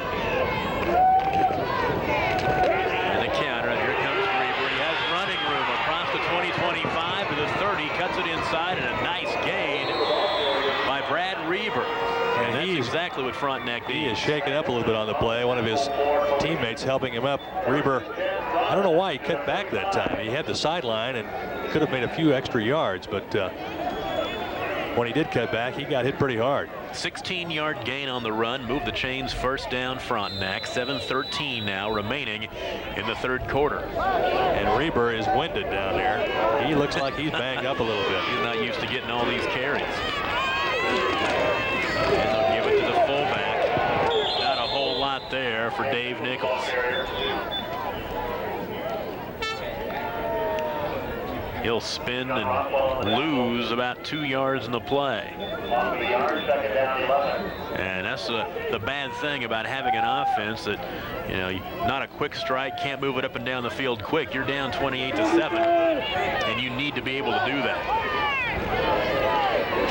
2nd down and 12. Counter give to Nichols. He tries to get around the corner and does just that, out across the 40-yard line to the 43. They'll mark him out at the 43. Aaron Palmer on the far side, and looks like Nichols shaking up a little bit on the play, but making it back to the huddle. These kids are hitting pretty hard out there. You bet they are. Gain of 5 and a big third down play right here. You don't come this far without giving it all, your all, and both sides of the football giving it their all here at Lewis Field Stadium. Take that back. Give him a gain of 9 on the play. Gain of 9 makes it 3rd and 2. And the give up the middle to Reber, and he will get, I think he'll be just a little bit short of the first down. Nope, they're going to mark it at the line, and if they mark it there, he has the first down. And he does. They will move the chains, a 2-yard gain for Reber, Brad Reber. There's Miranda over there, braving the cool November winds and doing a fine job. You know something? There are good jobs and bad jobs to have in the TV business. We got a good one. Being indoors today is a good thing, Tom. Could have been snowing though, folks. Any more pizza for you? 2nd down and 10. They'll give it to Reber, and he will spin and gain a couple of yards. Not a whole lot there. Give him credit, though. He's been big on this drive. Big 16-yard run when they needed to move the chains, and he picks up a couple right there. Well, nobody a couple of weeks ago thought Frontenac was going to be in this title game. And I'll bet Reber, when he got up this morning, never dreamed he'd be getting this many carries today. You know, something I wanted to touch on we haven't hit yet. The fact that if you're a football fan in Pittsburgh, Kansas, yes, you're having a heck of a weekend because Frontenac is across the street from Pittsburgh. You got Pittsburgh High in the 5A game. You got Colgan in the 2A game, Frontenac in the 3A, and Pittsburgh State in the Division II playoffs. So if you're a football fan in Pittsburgh, and don't forget about St. Paul, which is an 8-man team just not too far from Pittsburgh. They're playing Tribune today in the 8-man game in Salina. So that part of the state is football country right now. I tell you what, Southeast Kansas is where you want to be. Saw somebody in some newspaper story this week called Pittsburgh the football king of Kansas. Is that right? Football king city of Kansas. And right now you can't disagree with that. Call that oregano down there. They're cooking. Carry by Nichols. Nichols will try to shake the tackler, and can he get near the first down? And a flag on the play after the tackle. Could have a personal foul of sorts. Let's see what they call it. Now the body language says it might go against Frontenac, but I would think it'd be Collegiate. Let's see. Personal foul. It's against Collegiate. It was funny because Frontenac, they went back to the huddle kind of down a little bit, and Collegiate was jumping around, but it's a big 15-yard penalty and another big penalty against Collegiate. And as you just saw, Mike Hare a little upset on the sideline. Despite the 21-point lead, his team has suffered from a host of big penalties today. And you don't like to see a personal foul anytime throughout the ball game, but especially when you're up by 21 points. And the clock rolling, 4:42 remaining 3rd quarter. Once again the score, Wichita Collegiate 28, Frontenac 7, but the Raiders at the Collegiate 30-yard line. And this is a drive that started on their own 3-yard line, so they're moving the ball. Big defensive stop, and the Raiders are on the move. Reber is tripped up in the backfield. And I'm happy about it. Nice play by Peter Ondrick. And he'll lose a yard. Almost looked like he just tripped him up that time. That's all it took. I tell you, we've got fantastic weather if you've just joined us. Sunny skies, temperatures upper 30s, approaching the 40s before we're over today, and couldn't beat that compared to perfect what we thought. 3rd week of November football weather. 2nd down and 11. Pitch right, and Reber is knocked for a big loss. He slipped on the turf, but he was helped to the ground by Ondrick again. And 2 big defensive plays by Peter Ondrick. You take a look at him go back to the huddle. Got to feel pretty good about himself. A loss of 6 yards on that play. Well, he's snookered that Frontenac offensive line a couple times in a row there, and somebody's not blocking it. Now, definitely, it's 3rd down and a bunch here, but it's 2-down territory if you're Frontenac, down 28-7 with 3 minutes remaining 3rd quarter. So don't try to get it all in one play because you have 2 here. Martin wants to throw, and he'll go down in the backfield. A sack. James Collins. Junior tackle James Collins at 220 pounds. You have a kid like that fall on you. Nice defensive stop. And this is what we saw from Collegiate last week against Smith Center. They were down big in that ball game, but the defense really did the job in the second half. And although Frontenac has gained some yardage as they call timeout. Now Frontenac wants to talk about this play. It is 4th down and 22 on the Wichita Collegiate 42-yard line. Well, they're making some yardage, but they're not breaking the backs of the Spartans. Well, they've got to have a big play in the playbook right now that goes their way, because several of them. They've moved the football, but they've ran a lot of time off the clock. They're down by 21 points, and they need to convert on this play right here. Of course, hey, you never can tell the turnover situation, as we talked about all afternoon long. Frontenac plus 20 in the turnover ratio. They already have 1 touchdown. It wasn't just a result of a fumble. It was off of the fumble, a 47-yard fumble recovery return for a touchdown by Tyler Bray, which was probably one of the most exciting plays of the ball game so far, despite the Floodman 75-yard touchdown run here in the third quarter. Now they'll punt, and this is probably a good play. See if they can pin them back and hope for a big defensive play. Maybe a coffin corner of sorts. Let's see. Try to right down the middle. I'm surprised. Oh, and that ball was touched, and Frontenac just got the break they needed. Frontenac is a turnover team. That's been their mode of operation all season long, and once again they get a turnover. They had to have the big play on 4th down and a bunch. I didn't think it would happen that way, but it worked out, and Frontenac has the ball 1st down and 10 on the Collegiate 16-yard line. It's almost like Coach Leon Miller said, go out, kick the ball, let it bounce off of the player's knee, and then recover it. And you're seeing the replay here. They were right in position. Here they come on 1st down. Well, the drive continues. Reber once again up the middle. He won't get a whole lot. Matter of fact, he'll get back to the line of scrimmage, and that's it. But a little momentum boost and something to warm the faithful on the Raiders sideline there. Reber 7 carries for 12 yards here in the second half. As a matter of fact, all on this drive. 2nd and 10. And the keep by the quarterback Kyle Martin, and nothing doing for him, and it will be 3rd down and 10. Will they give him a yard? They may give him a yard. But they've got their work cut out for him this deep in Spartan territory. And that clock continues to roll with a minute and a half remaining in the 3rd quarter. They just don't have the speed that they have with Sonny Ham in there. 3rd down and a short 10, a long 9, whatever you want to call it. You got to get to the chain, got to get to the 1st down at the 6-yard line, and they won't do it that way as Reber is tripped up. Peter Odrick, I tell you, he is making some big plays on defense. Brett Kunchek may be among those responsible for him out there, and they're not blocking him. And once again, 4th and 10, you may as well go for it. You got to have 3 touchdowns. Field goal does you no good right here. Well, we're down to the final seconds here in this 3rd quarter. They're going to need to score.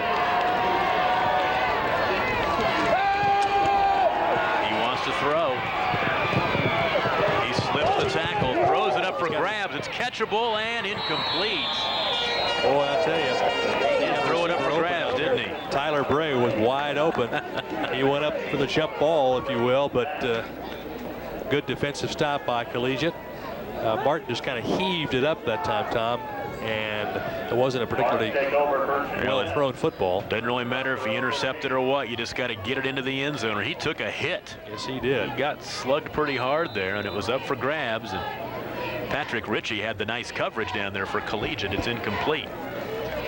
And Collegiate late in the 3rd quarter, they got a nice substantial drive here. Will put this one away. And Floodman may not make it a substantial drive. It may be a nice one, though. Floodman down the sideline. Can he get some help from a block? Yes, he will. Banks, Floodman, gone. Touchdown, Collegiate. even lost 85 his that shoe. time. 75 yards earlier in this quarter, 85 yards that time. Even did it with one shoe. You can see why KU signed him early as he carries his shoe back to the sideline.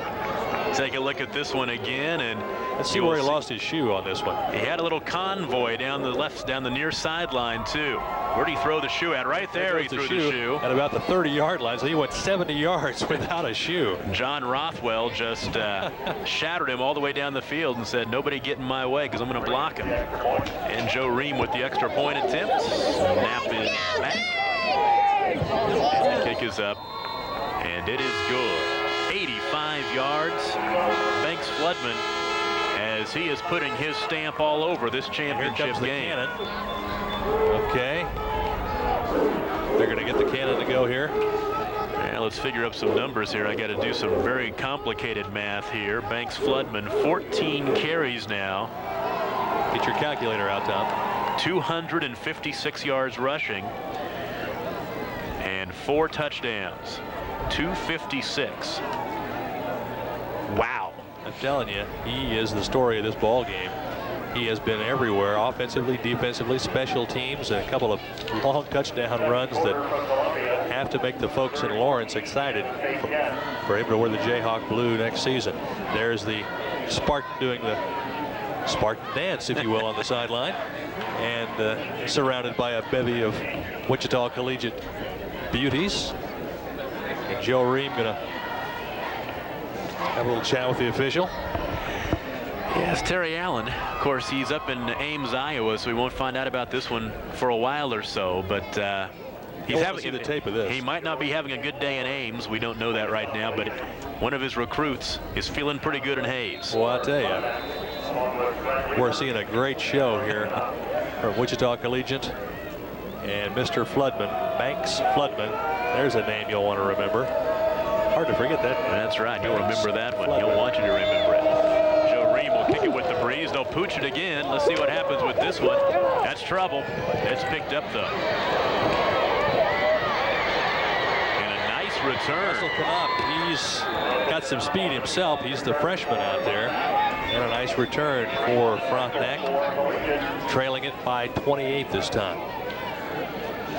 And that is where Frontenac will start the drive. First down and 10 on their own 33 with 14 seconds remaining in the third quarter. It's all collegiate right now, as it looks like the Collegiate Spartans will take a state championship back to Wichita if they can hold on for 12 more minutes. Well, it's interesting to watch Kyle Martin come in from the sideline. You wonder what Leon Miller told him when he came in for this next drive. Just get something done. Open out there, and it's complete. Tyler Bray. Tyler Bray's made a couple of catches today. Actually, that is his first catch. He scored the touchdown on the fumble. He's got a little speed and was wide open that time. Kyle Martin completes his second pass of the ball game. And I would imagine, Tom, we're going to see more passing as we go to this final quarter. Yeah, the first 3 quarters of this one have flown by, and Collegiate 12 minutes away from a 3A state championship. We will take a break from Lewis Field Stadium. The Spartans 35, the Raiders 7. Back after this.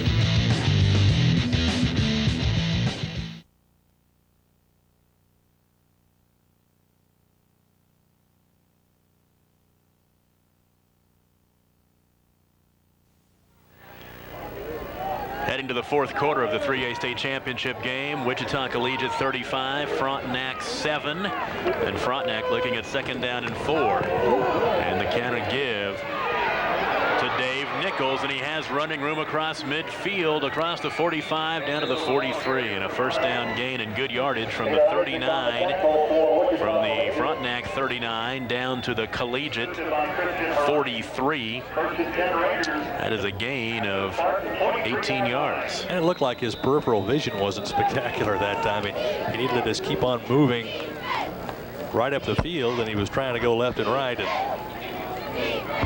didn't get the yardage that he possibly could have made, but better him down there than me, I guess. You see, we're at Lewis Field Stadium. Beautiful day for football. Temperature in the high 30s. And the pass incomplete.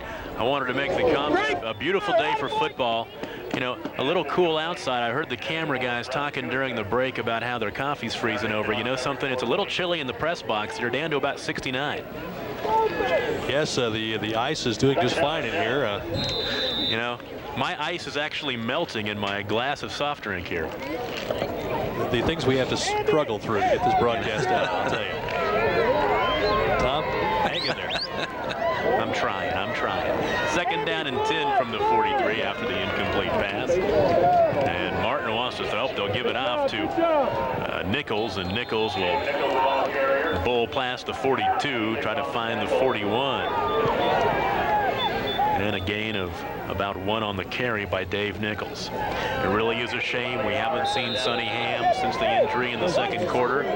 You don't know if it would have made much of a difference, although you know, they really haven't moved the ball that badly. They just haven't been able to get it to the red zone and score points. But being an emotional leader, the team captain, I would imagine,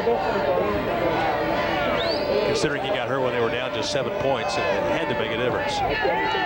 Third down and 8. Play action, wants to throw. Martin will roll to his right, looking, and the pass is complete, but not enough. He needed 8, he got about 6. The pass caught by Bill Nicasey. Andy Freeze, the sophomore defensive back, over to make the stop, and once again, great defensive pursuit by Peter Ondrich. He is everywhere over there on that defensive side of the ball. Frontenac a tough time. Now once again, 4-down territory, 4th down and 2, they'll go for it. From the Collegiate 36-yard line, 4th and 2. Option, keeper, first down, a little bit more. Nice carry by Kyle Martin. Struggles for yardage, gets inside the 30, down to the 27. Peter Isaac there to make the stop, and right in front of Sonny Ham, the injured Frontenac ball player. Right there on the sideline where the chains are going by. He looks a little disappointed, as you might imagine. Gain of 9 on the play for Kyle Martin. Now 10 carries for 5 yards for the quarterback Kyle Martin. Been sacked a couple, 3 times in this one. And the clock rolls. Under 10 minutes now. Hey, play action 44! Play action 44! He barks the signals, changes the play. He wants to play action. He'll go to his right, keep his feet. Might have been a face mask right there. I think they did throw it late. Was that a face mask in late? I think it was. The nice carry by Kyle Martin. And if Banks Floodman made any mistake today, that might have been it. Well, he hasn't made many. He's pleading his case over there to the official. No, 15-yard face mask. And once again, Collegiate with a big penalty, but it certainly hasn't hurt him on the scoreboard today. Now, I tried to keep track of this on my stat sheet, and I might be wrong, but I have nothing in the penalty side for Frontenac. I don't think they've had a penalty. And I've got a bunch of them there you see on Sonny the Collegiate Ham side. On the sideline, he is their star running back. And Personal foul. He doesn't look. Face mask on the defense. Half the distance to the goal. First down. There go the chains by Sonny Ham. Did you tell him? Looks like he'd love to be out there, but the injury in the first half going to keep him out of the rest of this ball game. Now Frontenac, they just look to stick one in here. First down and 10. They can get a first down at the 2. It's 1st and 10 from the 12-yard line. And the counter, and a nice carry by Reber, and he gets down inside the 10, down to the 6. Andy Freeze once again in there to help make the stop for Collegiate. And on 1st and 10, Reber gains 7. And you know, Tom, I saw Smith Center play a couple of times this year. I can't imagine a team that was any as good or better than they are. And certainly both of these teams must have been, because they're here today. So a real testament to both of these programs. The only loss Frontenac suffered all season was to a team that's playing for the 2A-1A championship, and that's St. Mary Colgan. Keeper by the quarterback, Martin. And he'll gain a couple, get down near the sticks, but I think he'll be about a yard short, a gain of 2. It'll be 3rd and 1. It'll be nice to see them get in the end zone this time for the emotional lift it would give them. They've got a long way to go with the 8-minute mark approaching here in this ball game. 3rd down and and short. Collegiate with their backs against the wall, but it doesn't feel so threatening when you're up 35-7. Right in the middle. I think Nichols got it that time. They may give him first and goal at the 1. See where they mark this one. James Collins on the tackle. And they're going to measure this one. That's one thing about playing at Lewis Field Stadium, especially at the high schools at the lower levels, the 2A, 3A, 8-man, whatever. A lot of the football fields don't have numbers and hash marks, and it's really nice to be able to have hash marks on every yard and then have the numbers in the field too. Makes it easy for the officials as well. Yeah, it really does. And these officials, it's a real honor for them to get assigned to these ball games. These guys have done a great job traversing the state all season, and nice for them to be able to officiate the state title game. Now first and goal, just outside the 1-yard line. They'll have 4 downs to poke it in. 7.5 minutes remaining in the ball game. And in there for a touchdown. Kyle Martin. Quarterback keeper strikes gold in the end zone, literally and figuratively. And I would imagine they're just going to go for the PAT here, not the 2-point conversion. 35-13. Kunchek is lining it up. Kunchek in for the extra point.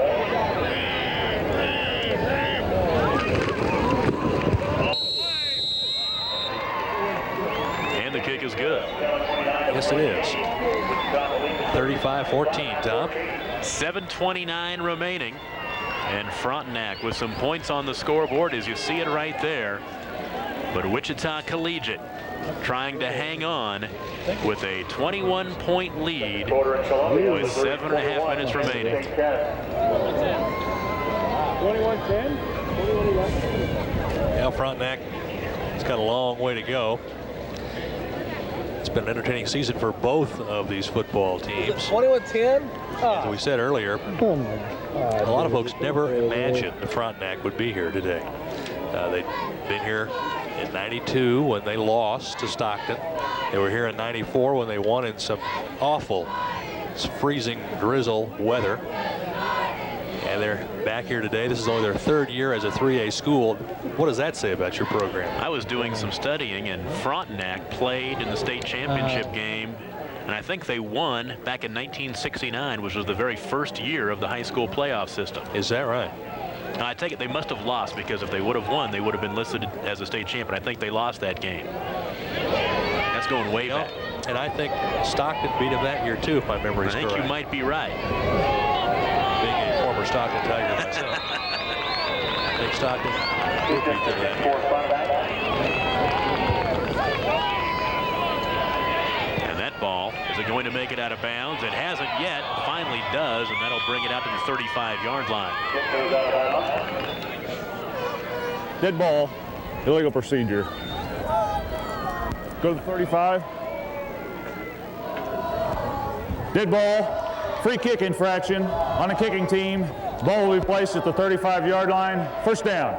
You know, in 1981, Frontenac lost to Victoria.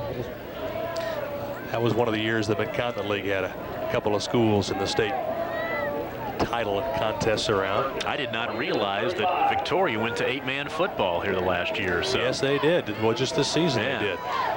Gerard Welbrock, Mr. Victoria, Mr. Know-It-All. And the reverse is coming to the near side. What play we haven't Dave seen. Morris. And he'll get back to the line of scrimmage, and that's just about it. Yeah, a lot of these small communities around the state with the increase or decrease in population have to make radical decisions in some of their sports programs, and that was a good example. Now, Frontenac moving up to 3A. Some teams, some schools would have a real difficult time with that, but they certainly haven't missed a beat. Although it is surprising that their only loss came to Pittsburgh St. Mary's Colgan. Now Joe Ream is going to call a timeout. Timeout. Wichita Collegiate. He wants that is to their talk first about it a little charge bit. timeout. 6:47. Mike Gare going to go out and do a little more coaching. You know, you talk about the history of Collegiate, and we talked about D'Angelo Evans. Look at D'Angelo, went to Nebraska, didn't work out for him there, finished up his career at Emporia State this year and had a pretty good year in the MIAA. Rushed for over 1,000 yards. I believe he had over 200 yards in his final game as a Collegian. And just some great talent comes out of Collegiate, you know, every year. And very well schooled team. You got to give credit to Coach Mike Gear, because he does a tremendous job getting these kids ready to play, not only at the next level, but at the Division I level, which is even a step up from your Division IIs and your JUCOs, of course. You're seeing some of the fun and pageantry on the sidelines that makes high school football in Kansas so much fun. They're the Frontenac kids, despite the scoreboard. They're still out there having a good time. One thing I always notice, the cheerleaders, you know, no matter what's happening, good or bad, the cheerleaders always put a smiley face on everything. Positive attitude. I know when I was in the stands cheering, we were getting beat, and they were doing that. It frustrated me. But hey, what don't they know what's going on? I guarantee you they do. But they're trying to rally the troops. There's Floodman one more time. And the clock rolls, 6:18 remaining. It'll be 4th down, and I would imagine that Collegiate will just punt it back to Frontenac and let them run the clock for a while. Maybe they'll let Ream make a record-setting field goal attempt here. It'll only be 70 yards. Now, we haven't seen him punt today, so let's see how he does.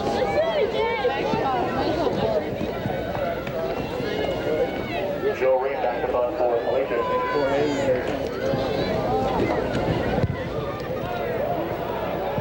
That's as good a punt as we've seen today. Very good punt and running room on the return for Tyler Bray, out short of the 40-yard line.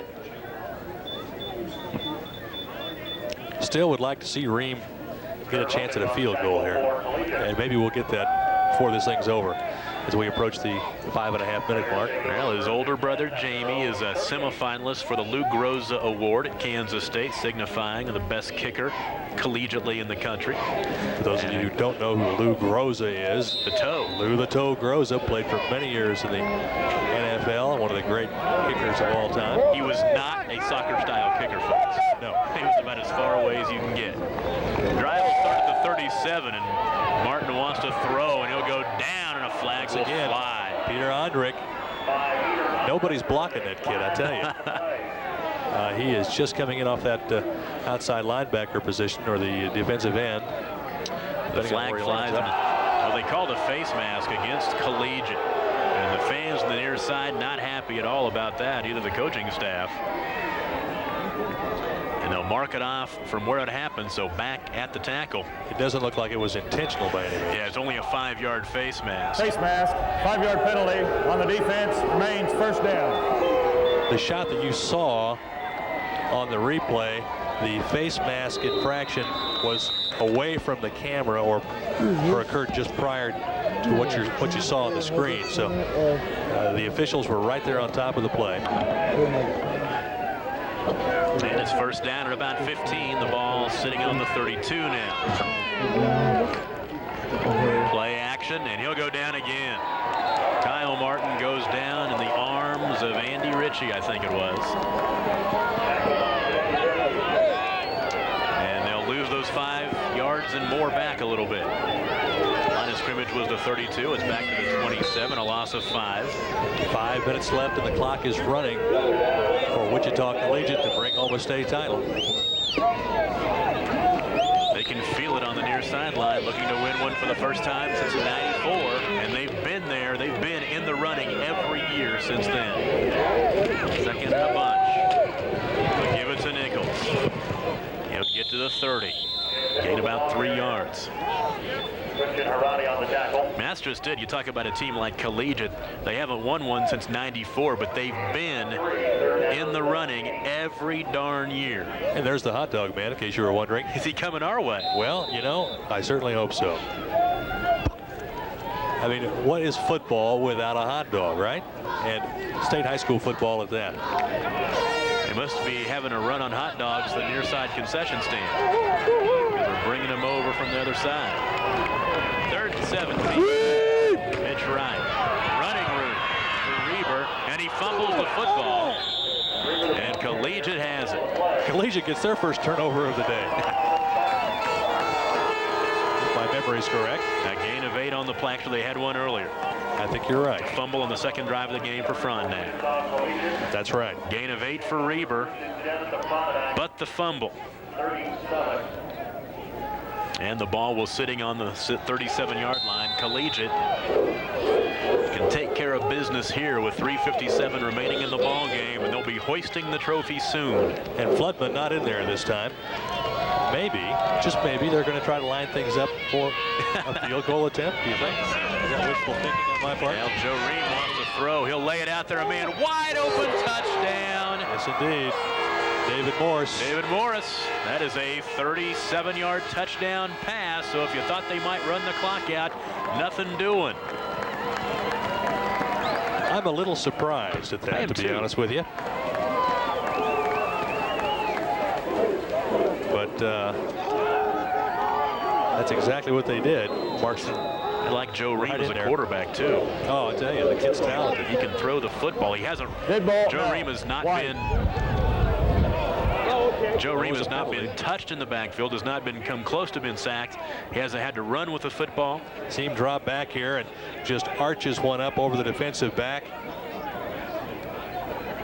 And David Morris catches it in stride and trots right into the end zone to put unsportsmanlike 41st on the defense. Point half on the distance board. to the goal on the try. Some unsportsmanlike activity on the Raiders. Unsportsmanlike and Raiders seem to go together, I guess. But maybe not in this situation. And Joe Ream gonna try to put the 42nd point on the board. They watch the camera position up there now. Ball's coming your way. Flags all over the place one more time. He'll get a chance to do it again. Let's see what they're going to tell us this time. They've been a procedure penalty of sorts. Dead ball. Encroachment on the defense. Half the distance to the goal on the try. Well, we'll move it half the distance. I don't think Joe Ream will need that. No, I don't either. In fact, since he made the last one, you might want to just give it to him. But now I don't think until you can do that. It was before the play. He's going to have to. You're right. Do it again.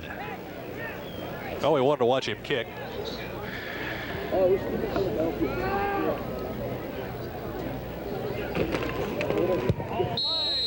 Yep, he made that one too. Yes, indeed. No doubt about it. And with 3:51 remaining in the ball game, 42-14, and there's some horn honking and horn blowing. They're tooting their horns on the near sideline. Yes, they are. The Collegiate fans. Every reason to do so.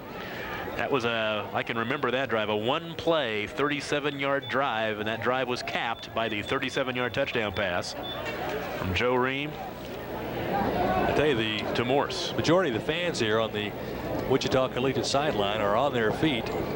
They're the ones in the shade over here. If it's cold, that's probably the coldest spot in the stadium. I bet it is.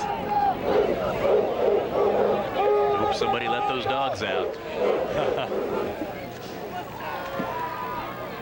Yeah, we're under 4 minutes left in this 3A state title game. When you take a look at stars in this one, Banks Floodman, 15 carries, 256 yards, and 4 touchdowns. If we had to name a star of the game, I don't think you'd look much farther than that. Well, he really has done an excellent job today on offense, on defense, on special teams. And the collegiate players have done an outstanding job of getting to the ball quickly, of putting it all together. And after what they'd gone through against Conway Springs and against Smith Center, this one not nearly as difficult as what they'd already been through. So they had the death march in the first couple rounds of the playoffs. Actually, the first round game against Conway. In the second round, they beat Riley County 40-7 and came back with that game against Smith Center last Friday night at Friends University. That's deep and not playable. There are NFL kickers who don't put it that far into the end zone. And Frontenac will get the ball right back. With 3:51 remaining, they'll start the drive at the 20-yard line. Well, as you can see, we've got a rather mediocre crowd. I'm kind of surprised, Tom, to be honest with you. I thought we might have a few more folks here from Frontenac, and I thought the stands would be a little more full. Well, I tell you what, the people in Hays and in Northwest Kansas, you know, who don't come out because there's not teams in the area playing, you're missing a show. And you know, that's one thing about Collegiate. They've always played a tough schedule, and you know, they've played in football. They've played 4A teams like Scott City and things. You really notice it in their basketball schedule. Their basketball schedule, they have home and home series with both Dodge City and Garden City. Is that right? You know, they play usually in a pretty good midseason tournament. They're not afraid. They'll take on all comers, and they're usually very successful against them. Well, you play tough talent, you get tougher. Second down and 5, and not a whole lot there. The clock will continue to roll. And they're still playing some smash mouth football right up there, and you see Coach Gare getting in this instance, the all-sport bath on the sideline. He took the shower. Tell you what, he's cold too. You can tell by looking at his bright red head that he is cold. And right now that clock can't move fast enough for him because he's not wearing a coat. No, I mean, he's got a long sleeve shirt on. You got to give him credit for that. He's going to want to get right to the locker room. And they'll give it right to Nichols, and Nichols will get near a first down. He'll stay in bounds. The clock will roll. And it will be 4th down and 1. There's Coach Gare. Got a little wet with that all-sport bath. Cool weather today, but he's having a good time on that sideline. And the coach is still intent on trying to stop Frontenac here on 4th and 1. It'll be a punting situation here. 4th down, under 2 minutes remaining now. And here comes a return by Andy Freeze. He'll go down. And I would imagine that Collegiate could take it to a knee. I would doubt Frontenac would extend this by calling timeouts. I guarantee you that Coach Gare, after getting the bath down there, would like to get to the locker room as soon as possible. I would think so. Keeps wiping off his glasses. Well, there's some ice on the field there. There was supposed to be snow today. Now there's ice on the field. It's not melting very fast either. No, it's not. Line of scrimmage is the 35. And we got a new quarterback in there this time, Casey Maranzani. And he'll give it to Nick Edge, a freshman running back. No, excuse me, that is Jeff Morgan. Letting some of the underclassmen get into the ball game. I'm going to take that back. It's Trey Hightower. I'll eventually get it. Trey Hightower with the carry, a sophomore. Maranzani, a freshman quarterback. The worst thing you can do now is miss a name of one of these guys who are in there just at the end. Yeah, you don't want to do that for mom's sake. And the carry by Chris Moggins. And he will get the first down. And that'll stop the clock while they move the chains. And a gain of 8 yards.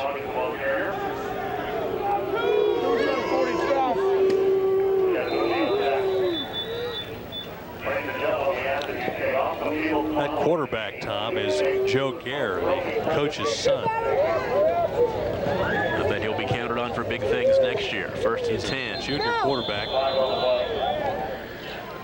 Well, they I gave think it. I misstated that earlier. They gave it to Illegal Cooper Phillips substitution. that time, and Cooper, the freshman,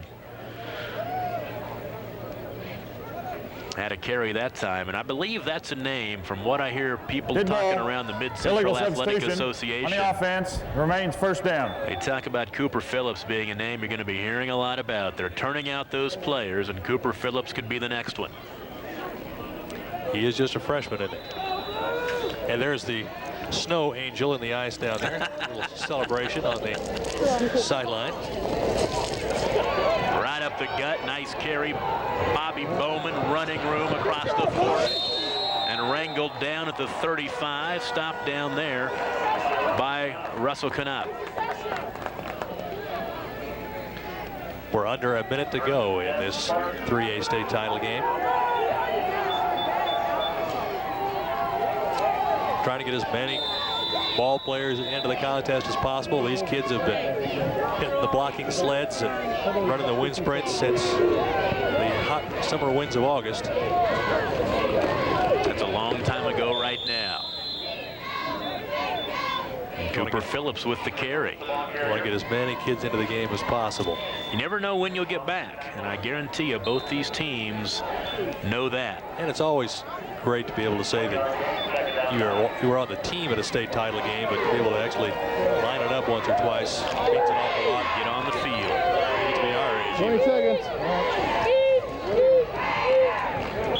Garrett goes to a knee, and there's a flag down. With 15.8 seconds remaining. Good ball. Illegal procedure. Collegiate Spartans, for the first time since 1994, will take the hardware back to Wichita. Dead ball.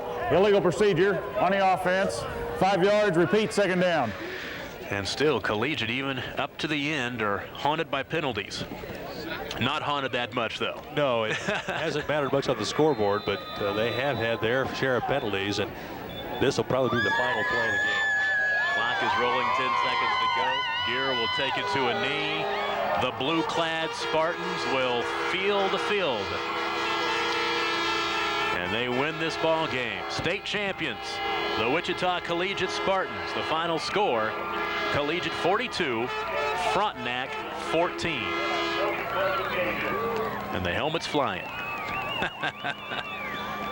For every winner, you have to have a loser, but don't forget Frontenac, because the Raiders had a tremendous season. They'll finish at 11-2. And now the traditional handshake as both teams line up to show a little sportsmanship following this contest. I've always admired this about state athletic competition here in Kansas. That's one thing when you, it's even beginning to happen at the college level. I know I see a lot of junior college games, and it's happening at the junior college level. You still don't see it much at the major college level, but maybe it's coming. You're exactly right. Hey, these two teams, they battled hard, and winners and losers on the field, but both these teams are winners in life, and that's all that matters. Well, it's nice to see them shaking hands and congratulating each other for maybe not getting the job done today on the Frontenac side, but they had a fantastic season. Both teams did to just reach the state finals. Now we'll take some memories home from this one. When I think about it, I'll think about Banks Floodman. Really kind of got off to a slow start. Had a couple short touchdown runs in the first quarter, but it was the second half. One of his assistants celebrating this. He looks like a mighty happy head football coach today. He has built quite a program at Collegiate. I mean, and built that program from the ground up. The entire school from the ground up, basically. Not exactly sure when Collegiate opened up, but they haven't been around a long time. And there's the Fort Hays cannon, signaling the celebration for today's 3A state title game. We will take a break, and we'll come back and hand out some hardware. Wichita Collegiate, the Spartans, 3A state champions. Back after this.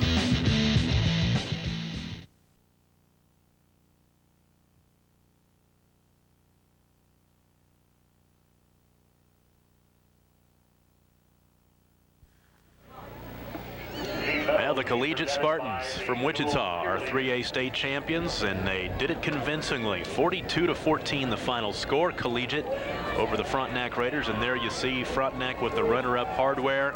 Sonny Ham holding the trophy. That's injured exactly in that first half. A little disappointed. Sonny Ham only played the first half, 11 carries for 42 yards before being injured, and he didn't play the second half at all. That's too bad. You wonder what would have happened, although when the score is 42-14, you got to figure that Collegiate had things going their way today. Yeah, it certainly did, and Ham, the star running back for the Raiders. Nice to get the trophy for the runner-up. Here comes the presentation to the 3A state champions for the year 2000. And Collegiate with a nice crop of seniors. They're capping off their careers in fine form today. Joe Reed, Banks Floodman, I'm sure. Peter on down the line, David Morris. Peter Ondrek. Boy, he had a wheel of the game on defense. Yeah, exactly. On down, more seniors, Peter Wong and Chris Moggins, who got a carry there late. Evan Russell, Trent Overman. Still lining them up. They're going to get ready to get their medals here. And Coach Gare still coaching, lining them up one more time here. I tell you, it's great that Smoky Hills Public Television can bring state high school football to our viewers here in this part of the state. And if you would like a copy of the VHS tape, we certainly want to make it available to you. 483-6990 is the number to call in the 785 area code. And whether you want a copy of the VHS tape or not, call and thank them. And maybe get your checkbook out, thank them that way as well. Well, to tell you the truth, only 2 football games in the state championship games are being televised, and they're both here in Hayes. The 2A, the 1A, 2A, and the 3A games are the only ones being televised, and that's because Smoky Hills Public Television gets it done. And I appreciate them, too, because I'm a football fan as big as any of them. You bet.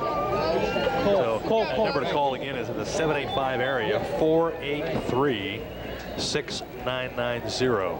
And they'll be happy to help you with getting a copy of today's game on VHS tape. You know, the holidays are coming up.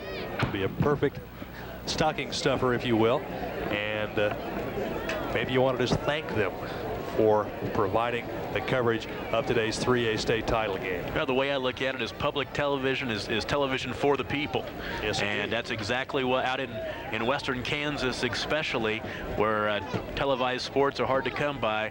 Hey, Smoky Hills Public TV does a great job when they do high school football, so many basketball. things they do. Exactly. You bet. And what great facilities here at Fort Hays State University. You see the Alex Francis track here at Lewis Field Stadium. There's the quarterback and fine kicker. Next stop, Kansas State. That's right, Joe Ream, number 14. He had a whale of a ball game today. I'd like to get a look at Banks Floodman, because Banks Floodman put up numbers that you won't see very much. 15 carries, 256 yards rushing, and 4 touchdowns. And he's on his way to KU, and they can use all the help they can get, and he may be helping them out pretty soon. I would imagine they're very excited after they hear not only what he has done all year, but what he did today.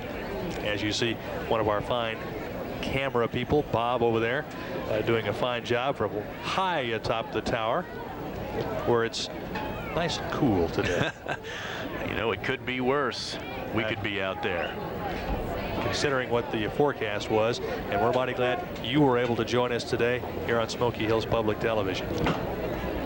Champions of the Mid-Central Athletic Association, 13-0 on the season. They make the run through the playoffs, where they get 2 big wins over Conway Springs and Smith Center, and of course the win over Riley County in the playoffs. And they get it done today. The Wichita Collegiate Spartans, 3A state champions, the final, Collegiate 42, Frontenac 14. It's been a lot of fun, and I appreciate you jumping on board and doing this. And football's football when it's in November and it's a beautiful day like this. Thank you, Tom. All right, Stan Unruh, I'm Tom Nelson. Congratulations, Collegiate, 3A state champs.